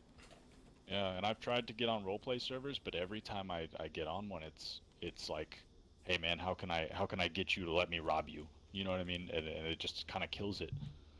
It happens in our one. Robberies do happen because it is that kind of thing where people like role players like, oh yeah, stick 'em up, motherfucker. You know what I mean? But ultimately, what we try to push is the sense of build a community, and then we'll either hopefully a group will join or someone will join who can throw a spanner in the works, Right. and then it goes from there. And we've always had the big saying, if you're a bad guy on our server, you best come in and know how to be a bad guy, because if you fuck around, you'll find out. But also at the same time, it adds that drama, it adds that. 100%. Yeah, it adds the madness to it, and it's the Greedy was on very briefly back when I was playing who I'm dressed as now, which is Max. In our previous realm, it was a cult leader essentially, and he just had the world round his little finger, but he just did it with charisma rather than sticking people up and murdering them unintentionally. It was more of a, oh, come around here, we'll help you with this. Oh yeah, no, we'll give you this, and then all of a sudden it's like, right, we've helped you with this, now I need you to go and do this. Right. And it's the building the story behind it rather than just I am Batman, I kill people. And saying I'm that, gonna make you an offer you can't refuse. that's it. And saying that, Same. characters like that stick out. I think your character name was Maximilian. Maximilian Richter, yeah. Yeah. Maximilian Richter. And it was being in that situation. Like, I didn't know the backstory of what was going on at that particular time when you were trying to form all the leaders together and we had the big group go up to the castle. But as the time went on, you could see and slowly see the cult aspect of what you were trying to do slowly come out just in that hour or so of talking with all those group guys. And I think that's part of the interaction of being able to step away from the robbery or the fear factor of RP, whereas really, what's a robbery? A robbery in most RP servers is, how do I get your gear without killing you? And I think that's a lot of the time something that people steer away from, because it's, well, now I've got to, rather than pulling a gun up and saying, oi, give me a vest, give me your shoes, and the person going, well, I have to commit to this, blah, blah, blah. I think there has to be a more of an element of as soon as the person doesn't comply and wants to attack, I think killing them on that interaction has to be lessened when it comes to the repercussions on a server side. I think in an interaction part, it's the player's only trying to get gear, so I mean, a lot of people do And that's one of the rules that we have in our server is being aware of gear fear. You ultimately we were we're going to get very philosophical here now, but we all in the game we will all die. You know what I mean? At some point you're going to die. So if you want to go running around Northwest Airfield finding the best gun in the game, getting plate carriers and all that stuff, you're in the wrong. You shouldn't be RPing. What your RP should be focused on is, in your mind, how you can best survive and how you can integrate yourself into community and how you can also make a mark, rather than it being right, everybody, listen here, right, on the floor, the lot of you now, I'm going to get this, blah, blah, blah. Having someone who can show a moral compass to some extent is more scarier than someone who just like, right, listen, get on the floor, give me all your stuff. I have to 100% agree with that. That is exactly right. As I said, we're dealing with Max. You had that uneasy feeling, but you were still at the same time comfortable, if you know what I mean. You knew something, this didn't seem right, but I don't feel like I'm in danger. Yet we had most of the powerful people in the actual server in one spot. He could have killed a lot of us and been done with it. But there was no... having that underlying dread is worse than just someone putting a gun in your face. Yep, I have to 100% agree with that. All right. Does anyone want to add any more to that? No. All right. Nope. We're going to move on to our podcast question that we always like to ask. Fresh spawns. Are they dangerous or are they innocent bystanders? Who would like to open the floor? Fire away. What's your thoughts on freshies? Freshies are the most dangerous thing in the game. 100%. On certain servers, yeah, okay, play by the rules, but just in my opinion, no, they're the most dangerous thing, shoot on sight.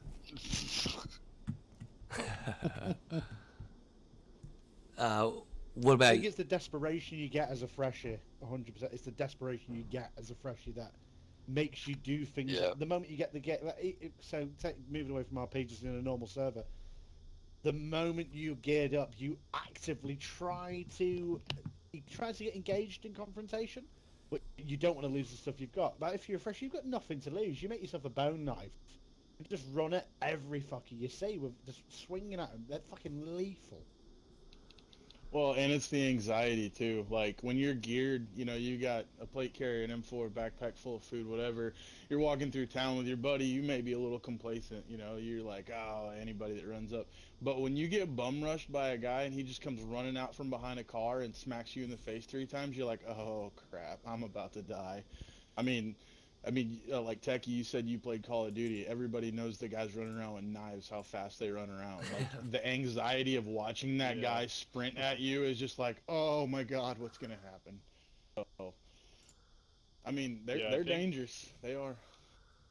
I think for me too, with like freshies, like I make the same mistake over and over again. I don't typically kill on sight. It's just not my style. I don't enjoy doing it. I would rather lose all of my gear because I feel confident enough that I can get it back pretty quickly, even on official servers. I would rather lose my gear than kill you immediately, right? But I do have my rules. I have my lines. So, if someone isn't carrying a gun in their hand in town, right, and they're fairly fresh, I'm not going to kill them. If I see a freshie, that just spawned, I'm not typically going to kill them immediately. Unless, we go back to what I said earlier about, like, a PvP server in the airfield and whatnot. But if we're talking about at the coast, I might watch that person for about 1 to 2 minutes and see what they're doing from a distance. And I've scared a few people even. They didn't even know I was there. If I can see that they're just trying to get by, I'll come up and I'll try and see if they can talk in game chat. If they don't, and they haven't attacked me yet, I'll drop a couple of things of food, maybe a tool, not a gun obviously, but I'll drop a tool, something that they could use, and I'll go about my day, all right? But occasionally, because I'm willing to take that risk, sometimes I meet new friends, and I think that is far more worth it than the occasional plate carrier I'm going to use and can just get back, later on. Yeah, that's definitely an interesting point. There's a lot of times that I've been murdered by trying to help out a fresh spawn, especially while streaming. Whether you're just dropping some gear and then they get you locked up and smash you. But most of the people a lot of the friends I've made because of chatting to freshies as a freshie. Most of the time is Right. when you gear, that conversation tends to steer to, I know myself as using it to get close enough to be able to clobber them. Well, I think one thing too I'm more mindful of is if I'm on the coast geared, I'd better be there for a reason. Because one of my biggest pet peeves on official is when I see geared players on the coast. Because you know what their intentions are. Typically, Yeah, they're right? only there for Just one killing reason. freshies. Yeah, they just want to Exactly. They want to get that So, thrill of the kill. I go to if I'm on official and I'm geared and I'm on the coast, I'll go to hunt down other geared players doing that stuff. But if I'm geared and on the coast because I have a base, you're an experienced player, sheet metal spawns on the coast like oxygen, Mm-hmm. and so I might get sheet metal for my base or whatever, but that's where I'm mindful in that sense, and I'm like, okay, well, this guy just spawned in. He's probably had the worst 2 weeks of his life, like when I started. So, here's a knife, or here's some meat or something that I found to help you out on your journey. That Like doing your good deed of the day, isn't it? When you see a freshie and you've got a bit more stuff than them, and you just give them something, even if they've not got a mic on or anything like that. You just you do the either the nodding thing or just the waving at each other, and then just run up to them and drop something in front of them, and then they kind of go, and then run off into the distance. Like, well, they're gonna have a good day now. You know what I mean? Yeah, Like or the they little- didn't the get little killed, beggar kid or comes running up. Yeah. yeah, it's definitely. And it's funny when you actually find that player later on and they recognise who you are. It becomes a whole different. It's like seeing your best friend again. Especially if they're more geared than you as well. It's the proper, like, the Master and Padawan situation. He's swapped over. He's kind of like, oh, okay, fair enough. That's it. The apprentice has become the master. It's passing it on. I think It's passing another it on. reason It's I'm giving it willing on to to the next person. take that risk on is because I'm also terrified of the DayZ community dying, and I don't want to push people away because they're getting killed on the coast by a guy that has everything in the world and they don't even know how to get away Yeah. from the water. And so that's 100%. kind of, I think, the main reason why I don't kill freshies on the coast, right? Unless they've actually done something wrong, is because I want them to have that little adrenaline high where they're like, oh my god, I got, this guy gave me a knife or something to start off with. Yeah, I might have kind of implemented a cheat code there and made it easier for them and didn't allow them to figure out themselves. But at the same time, they're having fun. They're enjoying the game now. It provides them a reason to keep going and maybe It might be their learn first a time little ever bit playing more. the game. It might be their Yeah, first time exactly. ever Yeah. playing the game. And if their first interaction is just someone running up to them, shouting profanities and shooting them in the face, it kind of ruins it.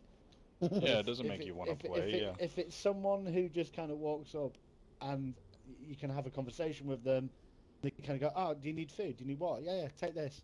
Okay, bye.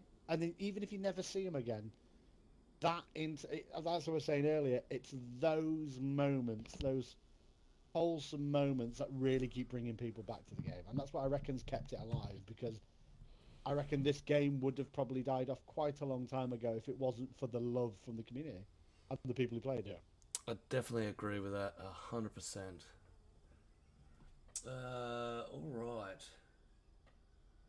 We're going to move on to bots and coding. So we'll take it from the RP side of from Lost Roads.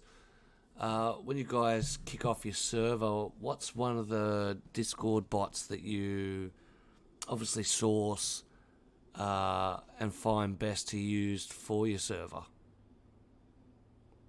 I'm going to leave that to these boys because I just deal with the... Get back in the picture. You part of this. Tell us the answers. I mean, as far as like the bot, it just depends on like what you're like what you mean. Like there's so many bots that make the RP side so much easier, from the kill feed with the economies in the kill feeds and stuff, and then the application bots. There's so many of them that make the role play side of it so much easier. Just instead of having to like, interview every person that comes in, you can just throw an app out and have them fill out an app, and you can read what they wrote and whether they're actually there for the right reason, and stuff like that. Because the guy who's going to take the time to fill out the app the right way and actually give decent answers, you know what I mean? And then the guy that just says, really, why are you making me answer these questions? Like, he doesn't really care. And if he does, then you can pull him into a ticket and be like, hey man, come on, just give me your answers. If you want to be here, be here. Yep. But there's so many bots that, and Discord is awesome. Like I never used Discord one bit until I started playing DayZ. Like when I first started playing it, never had Discord, didn't even know what Discord was, and now I use it for all kinds of stuff. So, Yeah. but there's as far as like application bots, and then Me6 is a great for general purpose everything else. And then there's bots for like, there's so many, and there's kill feeds popping up every day, like I didn't even Ha was talking about the new Dayz spawner bot that popped up, or the spawner that's they're making the kill feed tea bags, or Yeah, it's his bot. I'm onto that one as well. I watched her develop it. They're definitely coming out with more and more and more and more different ways to obviously focus on the DayZ community and helping the owners out. With the application bot, I know from a lot of people get the stipulation of, got to get onto the onto the RP server. You got to fill out 500 questions. How has the application bot, has that deterred players from jumping on your player or new players to jumping on? We used to have two applications to get, so we've changed things up massively. So we used to be you used to apply to get into the server, and then you used to have to then add a character creation form. And I'm a champagne socialist. I'm not a fan of bureaucracy. So the more paperwork you have to do, it kind of ruins the warm-up experience. So we've narrowed that down massively now. We ask a few basic questions about the rules to make sure they've read them, and now it's you get your character creation form within the app. Nice. So I feel the apps are great. And Appy and Me6 and all that are phenomenal for stuff like that, because rather than it's being like send this person a DM with this, and then they'll say, okay, so next question. Yep. Have you read the rules on settlements? It's a slow burner, but as for if they could just say, right, I think our one at the moment is 12 questions, and I think 4 or 5 of them are just yes, no, or public or private. And it's just the speed that you can get people in is the better. We've not fully launched yet, and we will be in the next day or two, where we'll be posting things out on Reddit and stuff for people to join if they're interested in doing it. But we'll see if the proof's in the pudding that it's a shortened down application process gets people in quicker, because ultimately all people want to do is just get into the game, and I get that and I appreciate that.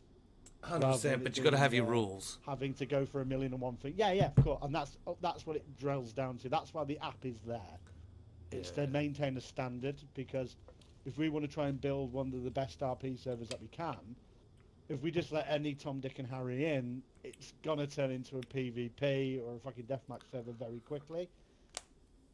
If we have a clear set of rules that everybody understands and they're all singing from the same hymn sheet, then you can build a culture around that, rather than it just being right, welcome in.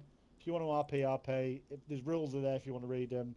It's about building a culture of rules, and I hate the term rules because it's very strict. It's more, I prefer the term we're building a culture around how we should operate. Yeah, the guidelines of the server. Yes sir, no sir. Yeah, more like guidelines in the pirate code. Yeah. That's it. Yeah, the pirate code. Yeah, I love it. Techie. I know the first time I dealt with like an application process. Sorry. No, go. It was with Conquest actually. So I don't know as much as these guys do, obviously, but I would just say from a player standpoint, the first time I had to deal with an application, wasn't Conquest. I was actually trying to experience the RP world. And it was a server called Alexandria, and it looked super cool. They had all kinds of, like advertisements that their community had done, and the artwork looked phenomenal. I'm actually an artist myself, so I really, really loved that, and it captivated me. But I think, at first I was a bit confused, a little standoffish, I would say, once I got kind of presented with that application process. And then, like he was saying, like, at the end of the day, like, they're not asking your entire personal life. They just want to make sure that you're a stand-up guy before you go into their server, because you don't want to ruin those experiences for other people that are strictly trying to live a certain lifestyle while playing this game, right? And so I understood that, and I did my little application and whatever, and it wasn't a difficult process. But one of the things that I did notice was, when it came to Conquest, I don't know if you guys have ever played on there. I still haven't gotten to experience playing on there, because every time I try to get in, I'm like 36 in queue.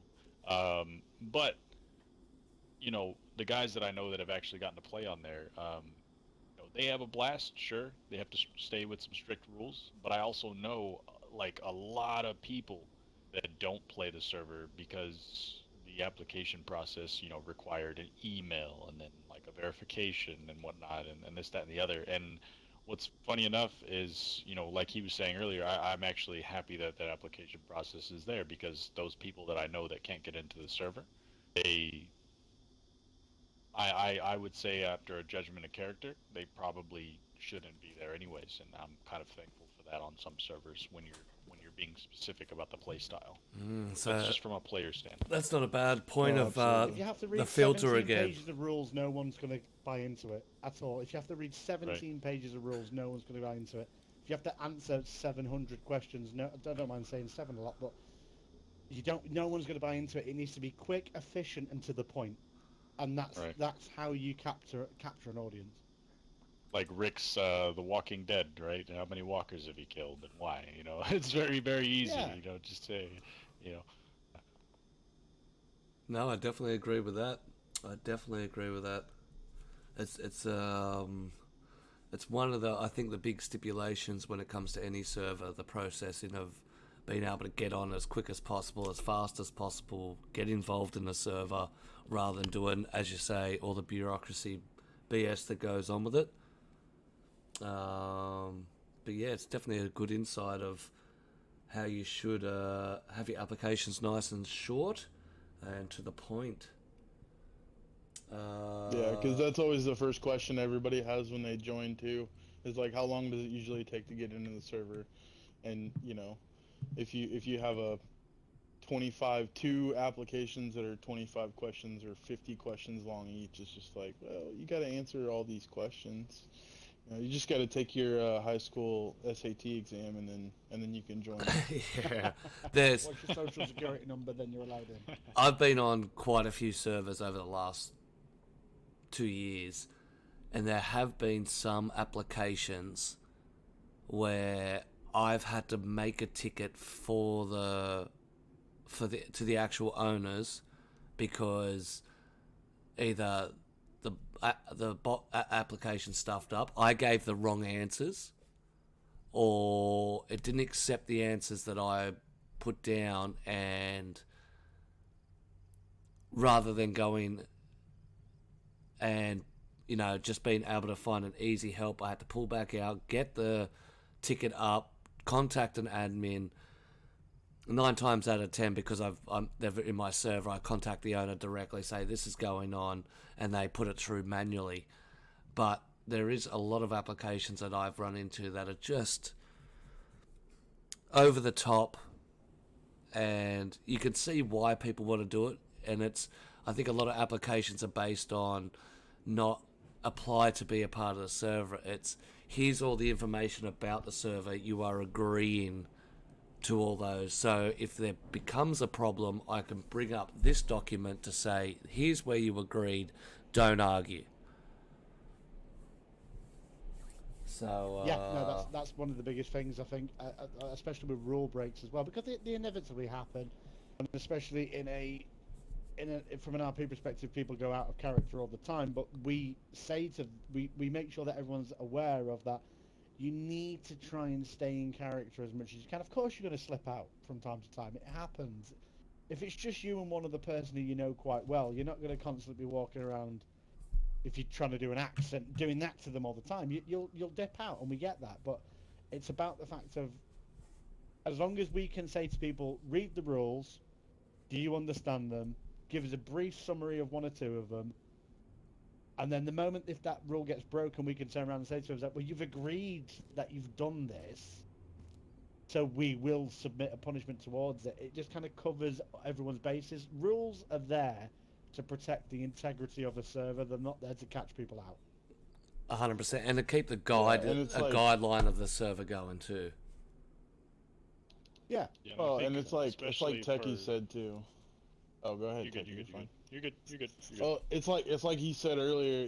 Like maybe you and your best bud are playing, and you guys know each other outside of the game. You guys know each other from Discord and other servers, and you guys are fine just talking with each other. But some people really enjoy the immersion. So walking up to a group of people and you're talking about the flight you just had from LA to Hawaii, and it's like, you know, it doesn't completely ruin the immersion, but it's kind of an awkward conversation to walk into, or you're talking about your wife and kids or whatever, and it's just, you know, it's about protecting other people's immersion as well and their gameplay experience. And like, even with the PvP servers, making sure that people understand that, you know, like if you have a you know, killing freshies rule, like no killing in Kamenka or whatever, or no killing in Kami, then making sure that you're protecting other people and their experience on the server as well, because you want them to keep coming back. Yeah, I think too, like, and Greedy, I apologize. I don't mean to put us down a rabbit hole that might get people riled up, but I've been to a lot of we're all servers, about right? controversy. Far I've away. been to a lot of servers, right, where the admin team, man, like I swear, I'm pretty relaxed person. I don't. There's not a lot that really like. Even if I get irritated about something, it's not enough to make me like really go out, you know, above and beyond and complain about it, right? I wish that, you know, that was more common upon the admin teams that I run into, because like I appreciate what you said about how, you know, you understand that people are going to slip out of character. I mean, if we're talking in real life, you know, you can plan for what you're going to do as best as you can all day and all night. But when your adrenaline spikes, you know, humans are reactive. Unless they've been trained, they're reactive. You know what I mean? With no experience, they're going to just do things that they feel is the right move in the right moment at that time, and they might slip up and make a mistake. And I wish more admins were um, aware of that, because the moment It's that about I've understanding seen on your the audience. I feel like people learn from their mistakes. If you yeah, throw absolutely, the rule book at people the moment they fuck up once, it's going to scare them away from ever doing it again. As for if someone's brand new to the server, they've just jumped in, and then they accidentally go OOC, or they may accidentally, like someone's pulled a gun on them and they've just pulled a gun back and shot them. We're willing to forgive and help. It's about teaching people, and that's ultimately the thing. It's growing a community rather than building something that you want and then hoping everyone adapts to that. It's a growing a community is what makes communities work. Teaching them, helping them flourish, and like get into better and bigger situations than they're in at the time that they join you. So when I first started in RP, I was very weak at it, incredibly weak at it. I didn't have a clue, but I learnt from the people around me because they were willing to give me a chance.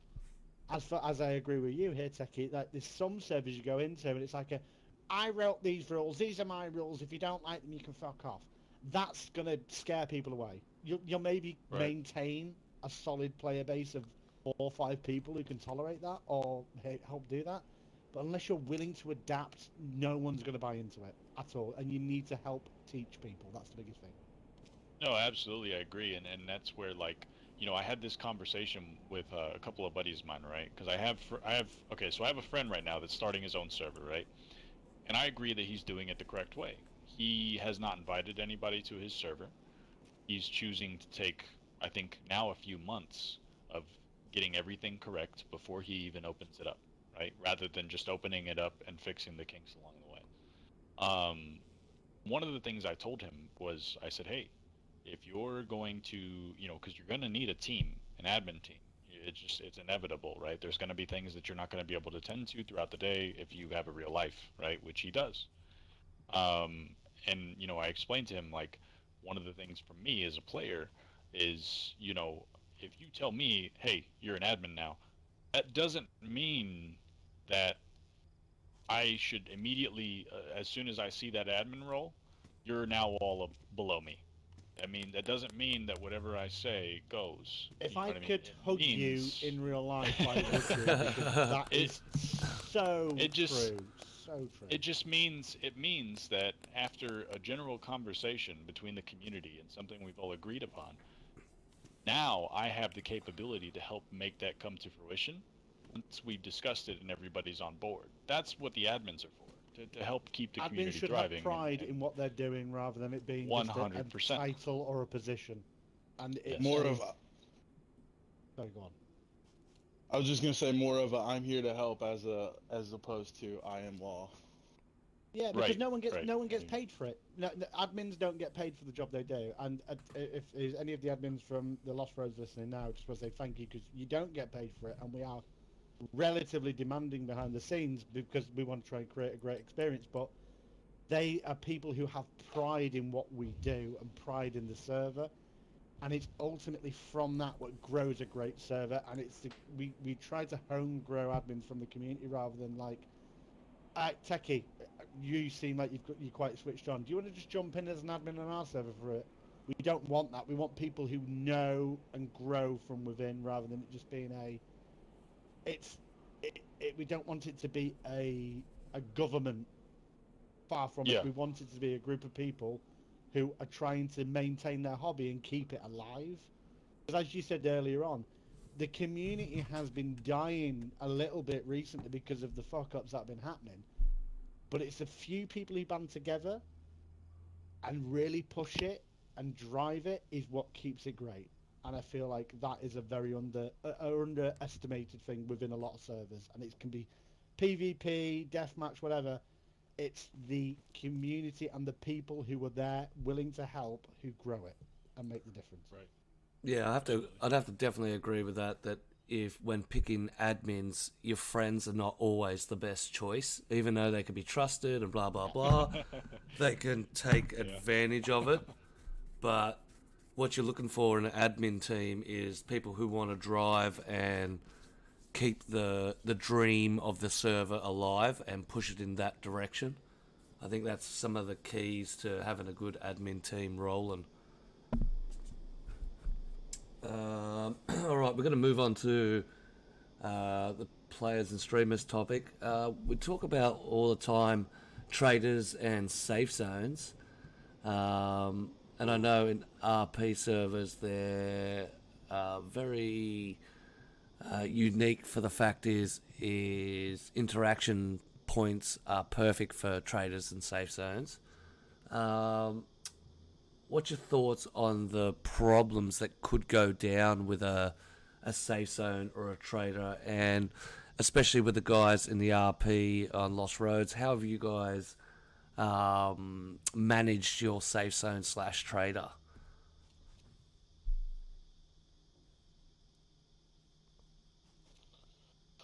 I would say like the biggest thing for us is we also try to tell everybody like the word safe zone is a relative term. Like we don't want Safe-ish zone. That's it. yeah, we don't want people to Protected come to zone. the safe zone thinking that it's like this shrouded in godly force and nobody can die there. Like, and we don't want people to like come there saying, "Oh, I can't be robbed here." Like, you can be robbed at the trader. Like I mean, it's as long as it's controlled and it's not just some guy like camping outside the trader shooting everybody that comes by or robbing every person that comes by. But it's I don't like the term safe zone just because I think it attracts the wrong attention. You know what I mean? And Yeah, some definitely. people like want to stay in a designated safe zone just because of that, like he said, gear fear and not dying. You know what I mean? Where I mean, it's Dayz. We're all gonna die. We've all died. Multiple. I can't count the number of times I've died to players, to the environment, to wolves that randomly popped up in the middle of nowhere, or bears that snuck up on me. It's part of Dayz, and if you get mad every time you die, then Dayz probably is not the game for you. But I mean, at the same time, if you play it, it's play style, right? Like some people just get on the wrong server for the wrong reason. Where maybe the game isn't wrong for you, but maybe this isn't the server for you. If you're And the looking for danger a that you more get with a safe zone as well is yeah, it can very quickly turn into a campfire simulator, where it's just a load of people who don't want to go anywhere else, and they all just kind of just pose themselves down and just kind of like, so I went into the military zone today. You'll never guess what happened. There was no one else there. You know what I mean? That's it. Everyone That's was what we around this try and avoid, campfire. and I feel. Yeah, that's the thing, and it's happened before, and I've seen it happen quite a few times. And it's happened to us as well, where we've tried to protect. Oh, yeah. You need to protect the community as people, The players should be fucking disposable. You know what I mean? Because at the same time, you need to have that fear to make you react to certain situations. And it's the same with traders as well. The traders shouldn't just be all run by admins. You should allow the community to get involved with that and have their own say and take their own takes on it, because it's at the end of the day, as I keep saying, it's the people who make the server, and I feel like it's the moment you try and take control of anything like that, or overprotect them, or just have admins in positions of authority, it ruins the fun for everybody else, because the only way they think they'll be able to run a business or something like that is if they're an admin, and it shouldn't be like that. It should be open for everyone who's got a great idea and a winning personality to come in and give it a go. Yeah, not only that, with an apocalypse itself, you know, Billy Bob down the road who's collected and scavenging should be able to trade and barter his goods Yep. without any real hassle, or even to the point where he gets stand over. He should be hiring security to help it out, and we help. And one of the things that we try to do is we try to help people with that. If someone comes forward to us and they're like, "Okay, cool. I want to run a business where I'm a leather tanner, so I just sell leather goods." If they can get it up and running and stuff like that, so if they can RP the fact if they go out and hunt and get a load of hides, we'll build them a custom location. So we'll have the stuff in for them where they can sell the leather clothing.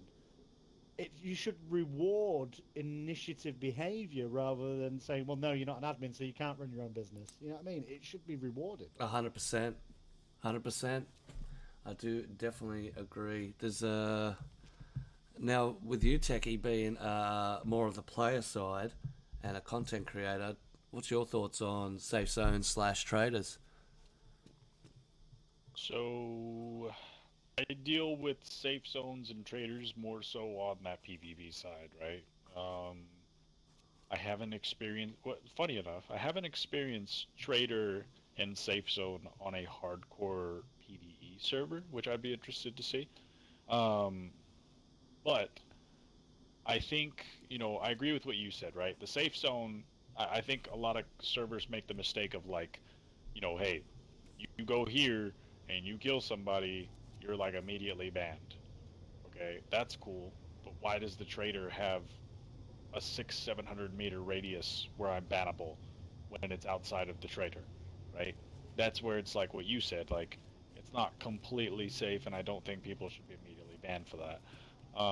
Especially, let's be real. If me and if all of you are in a group with me and we're like, hey, we just saw a huge truck go into the trader, he's probably coming out with something good, let's ambush him. Like that's a thing, and you have to be aware of that. That's just people, and it's the like you said a million times over, it's the apocalypse. I want what you have. And we have to be aware of that. And I think that's where that comes down to. I've run into a lot of traders and safe zone systems where, what I said earlier, where it becomes more of a power trip. And it's like, hey, I'm the trader. These are the time zones. You can't kill anybody. If you do, you're gone. Well, that doesn't really make me want to go to the trader a whole lot. And I notice a lot of people on those PvP servers. I was having a conversation with a buddy of mine, actually, I think earlier today, where I told him, hey, like, 95% of the people don't even know how the trader works.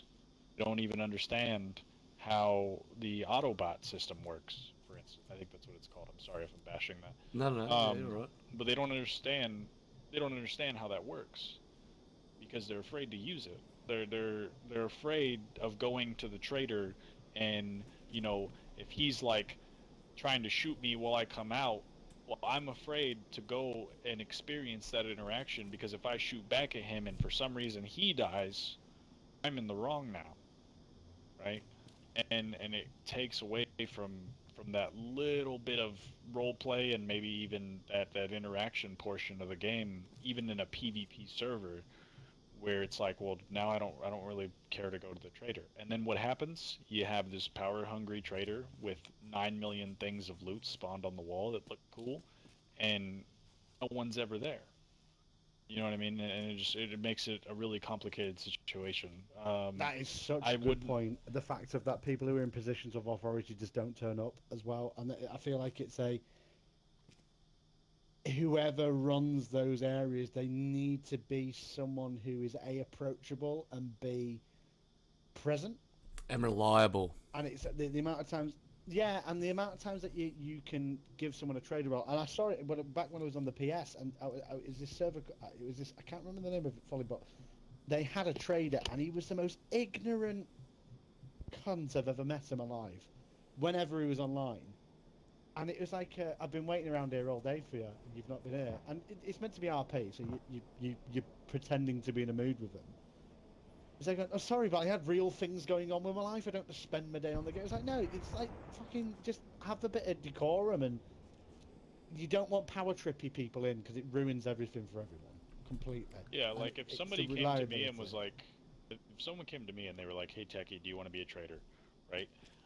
I think I'm a pretty approachable person, and I deal well with people, but here's a secret, right? I deal really well with people because I typically don't like a lot of people, right? I'm actually not that much of a people's person. So I try to treat people the way that I wish people treated me, and maybe I'd be more of a people's person, right? But if somebody asked me to be a trader, I would probably say no because of the fact that I am that way. You know what I mean? And I think people need to identify that, like, the moment you approach me with a trader position, if my intentions are, oh my god, I'm so excited, I'm going to be able to control the loot system and be able to control, you know, what goes in and out, that should not be my intentions. My intentions should be, I want to bring more people to the trader, because the server needs to make its Discord currency, even though, yeah, in real life it's probably worth nothing, but the point is, that currency is not currency as far as money goes. That currency is community, basically community.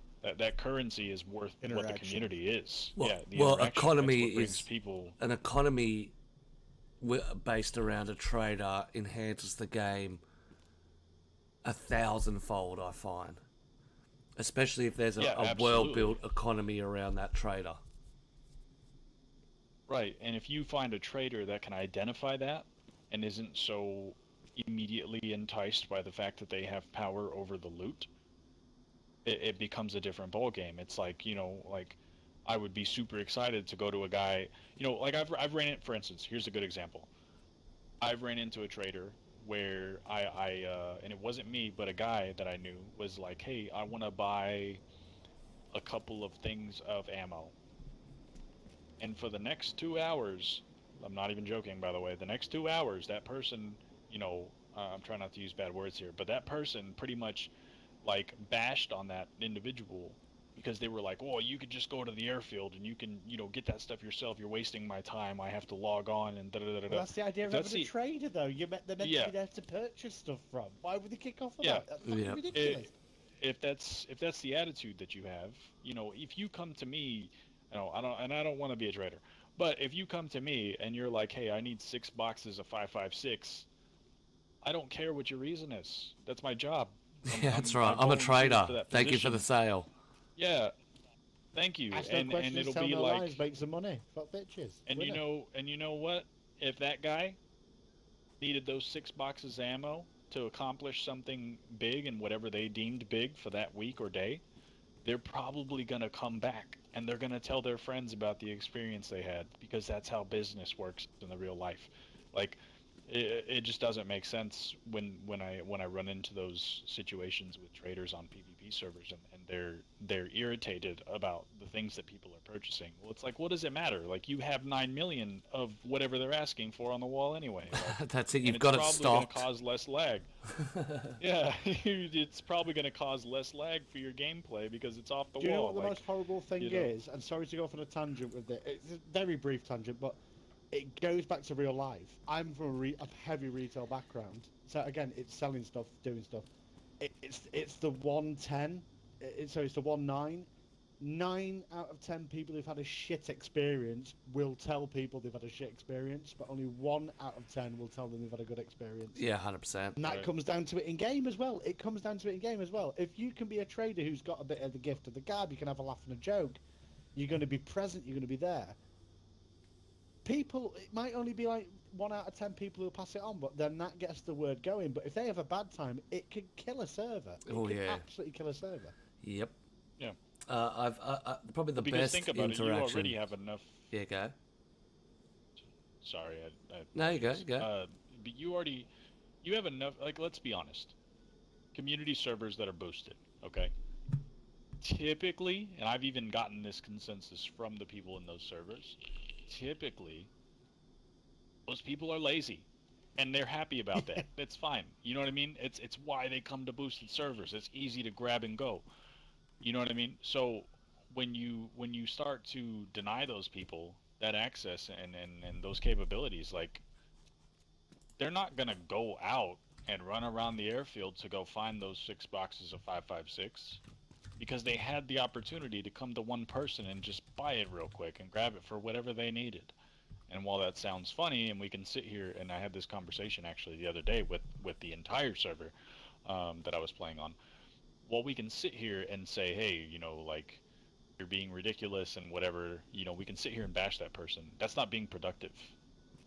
It's being reactive rather, and that doesn't accomplish anything, right? 100%. The same way we talked about when people break character, we can sit there and ban them or keep them, but that's not being productive because that's also influencing the rest of your community.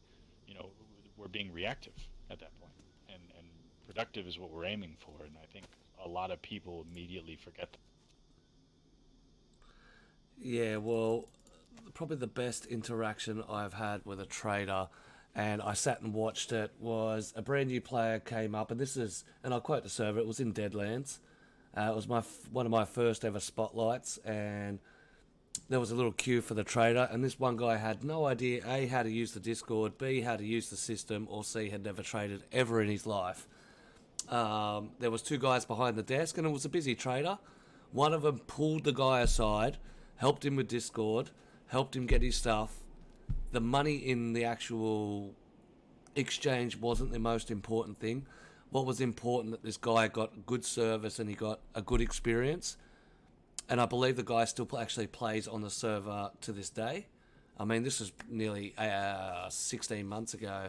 But just taking that time and helping the customer purchase, get involved in a Discord, feel comfortable with the Discord, and then being able to get the goods he want was a massive difference. And it opened up my eyes to how key even just that interaction at a trader is to the entirety of the server. You can deter your whole player base just by being a prick at the trader, even though you've got the best server in the world. Yeah, 100%. And it mad that we're meant to be here discussing Dayz, but we're almost giving out actual life lessons as well here at the same time. You know what I mean? It comes down at the end of the day, if we're running the server or you're playing on the server, you go into that and expect a level of service because you've paid for the game. You've took the time out to go for an application, join a server, all that stuff. You have put in the effort. You've paid your own time into that. And with some servers, they'll donate as well, which is great. But they expect a level of some form of non-cuntishness from people. Yep. The moment people start to get that back and the people start being horrible, it's a killer. It's an absolute killer. People like people, and I feel like it gets very underestimated how much one negative experience can ruin it for everyone else. Oh, 100%.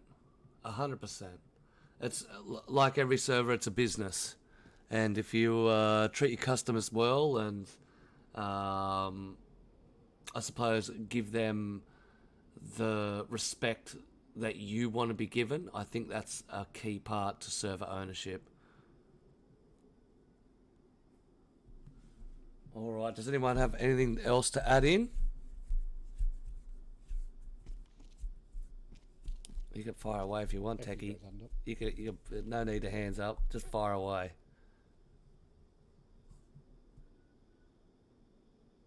No. I think the cat's got him again. The cat's got your tongue. He's like, no, it's the point. It's that one point I wanted to say the whole 2 hours, and now I can't speak. No! Can you hear me now? Yeah, there you go. This whole time. Yeah, there we go. go. Can I go pee? I have to go to the restroom so bad. I've only Well- been for about 3 I'll pisses be like during this. I've just timed 5 it well. seconds. we're gonna wrap it up now anyway. So Oh, okay. for any of our people on Discord, do you have any questions that you'd like to ask these guys before Techie's got to go? Take your mobile phone with you if you like. Yeah.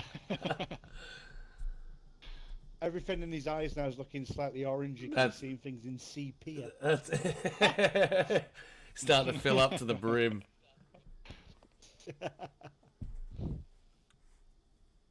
All right. Just if we're Does it waiting help, for fucker? questions and stuff like that, I'd just like to say, Greedy, to yourself, massive thank you for doing this with us, and for everything that you do for the consoles servers as well.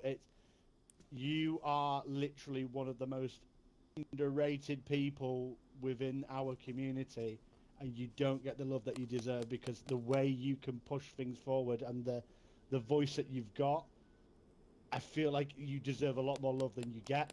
And yeah, no, thank you, mate. We really appreciate it. I appreciate it. I do it for the love. And without, obviously, the community and, of course, server owners, I wouldn't be able to show off what I have. I think the TGP community is much more than me now. I think it's its own little entity, and it helps so many people out and makes people feel comfortable about getting involved in Xbox Dayz. I think that's mission accomplished when it comes to that. But apart from that, we'll wrap it up now. I'd like to thank the guys from The Lost Road, Alpha Dog, HaYuuMissed, and GayWolverine for coming out and spending their time with us. Launching on the 17th of February. Lost Road launches on the 17th of February. That's it. Get your plugs out now. So 17th of February, they're gonna launch their new server. You'll be able to get all the Discord information out of mine, and I'll put them on the video at the end. Let me see if I can find them here. I did have it up. I'll send you the link now because it's not been released just as of yet, so I'll send you the link now. Oh, well, if you send me the link, I'll put it on the video. That way you don't get bombarded before you open. I know so if anything, we want people to come in now, join, read the rules, submit their characters, Oh, so they're we ready want, to go for we when want we open it. pre-entry. Yeah, right. Well, you fire it across, Yeah. and I'll put it up. Early entry just for the Greedy podcast listeners. There you go. Early entry. Gonna get in earlier, get your application sorted and done with. It's nice and easy, and that way you could be first in for when it launches. And what about you, Techie? TechyAdventureZ on TikTok. But it's, Yes, sir. That's Yep. exactly Techie how Adventures on TikTok. It should be on Twitch now, I believe. I should have changed that now. And then I even have a Facebook going. That's been a new thing I've been working on. I haven't invited many people to it because it's just kind of in the works. But yeah, you can find me on Facebook, Twitch, TikTok, and then soon to be coming probably Instagram. I'm actually working on my own Discord right now as well. Oh, he's getting all the social medias. Well, if you send me all those links, I will post them up and I'll attach them all to the video. That way, people will be able to find you guys. Thank you very much for coming out and spending their time with us. That's the end of our show. Love your work, guys, and we'll definitely be seeing you guys shortly.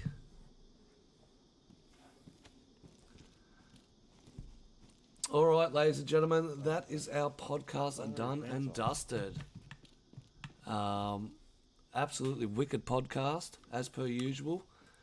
We're going to put out all those links at the end of the video, and I'll put them up into the end in the Discord itself. If you haven't done so already, get thank you, across mate. to Really, YouTube. really appreciate You'll it. be able to find Really, the really replay appreciate it. of all our podcasts, and of course into the Discord if you want to find any of these servers. You'll be able to find a lot of techie stuff on the Console Cult Discord as well. He posts quite a lot of stuff, so get out there, follow the guys, get some love across the to the actual players, and of course the owners. Try them out. I'd like to thank everybody for coming out to the podcast. Big shout out to Mr. Dayz, Mr. Warden, dropping the 25 community subs. Of course, the shout out DM Tryptamine for the 100 biddies. It's always a murder fest at the end. We did have a couple of others that were supposed to rock in, but they obviously had something else. Next week we may have the legendary Snail Speeder dropping by. We don't count anything until the day, so definitely look out for that. I appreciate everybody popping in and coming to the podcast. And of course, you can see the replay on YouTube. Spread it around, share it some love. These guys have definitely got some things to roll with. Doing some good work there. As you can see at the end, we have a lot of fun at the end. In the end, the outros are usually just a slaughter fest. If you'd like to get involved and you're a owner, a player, a streamer, or anything involved in the Dayz console community, and you've got an Xbox, drop across to the Discord, put your details down on the casting couch, and we'll be able to take it from there. We don't really mind who's on there as long as you've got something to say, and you want to, spread that Xbox love. Apart from that, we're going to have to carry on our little mission.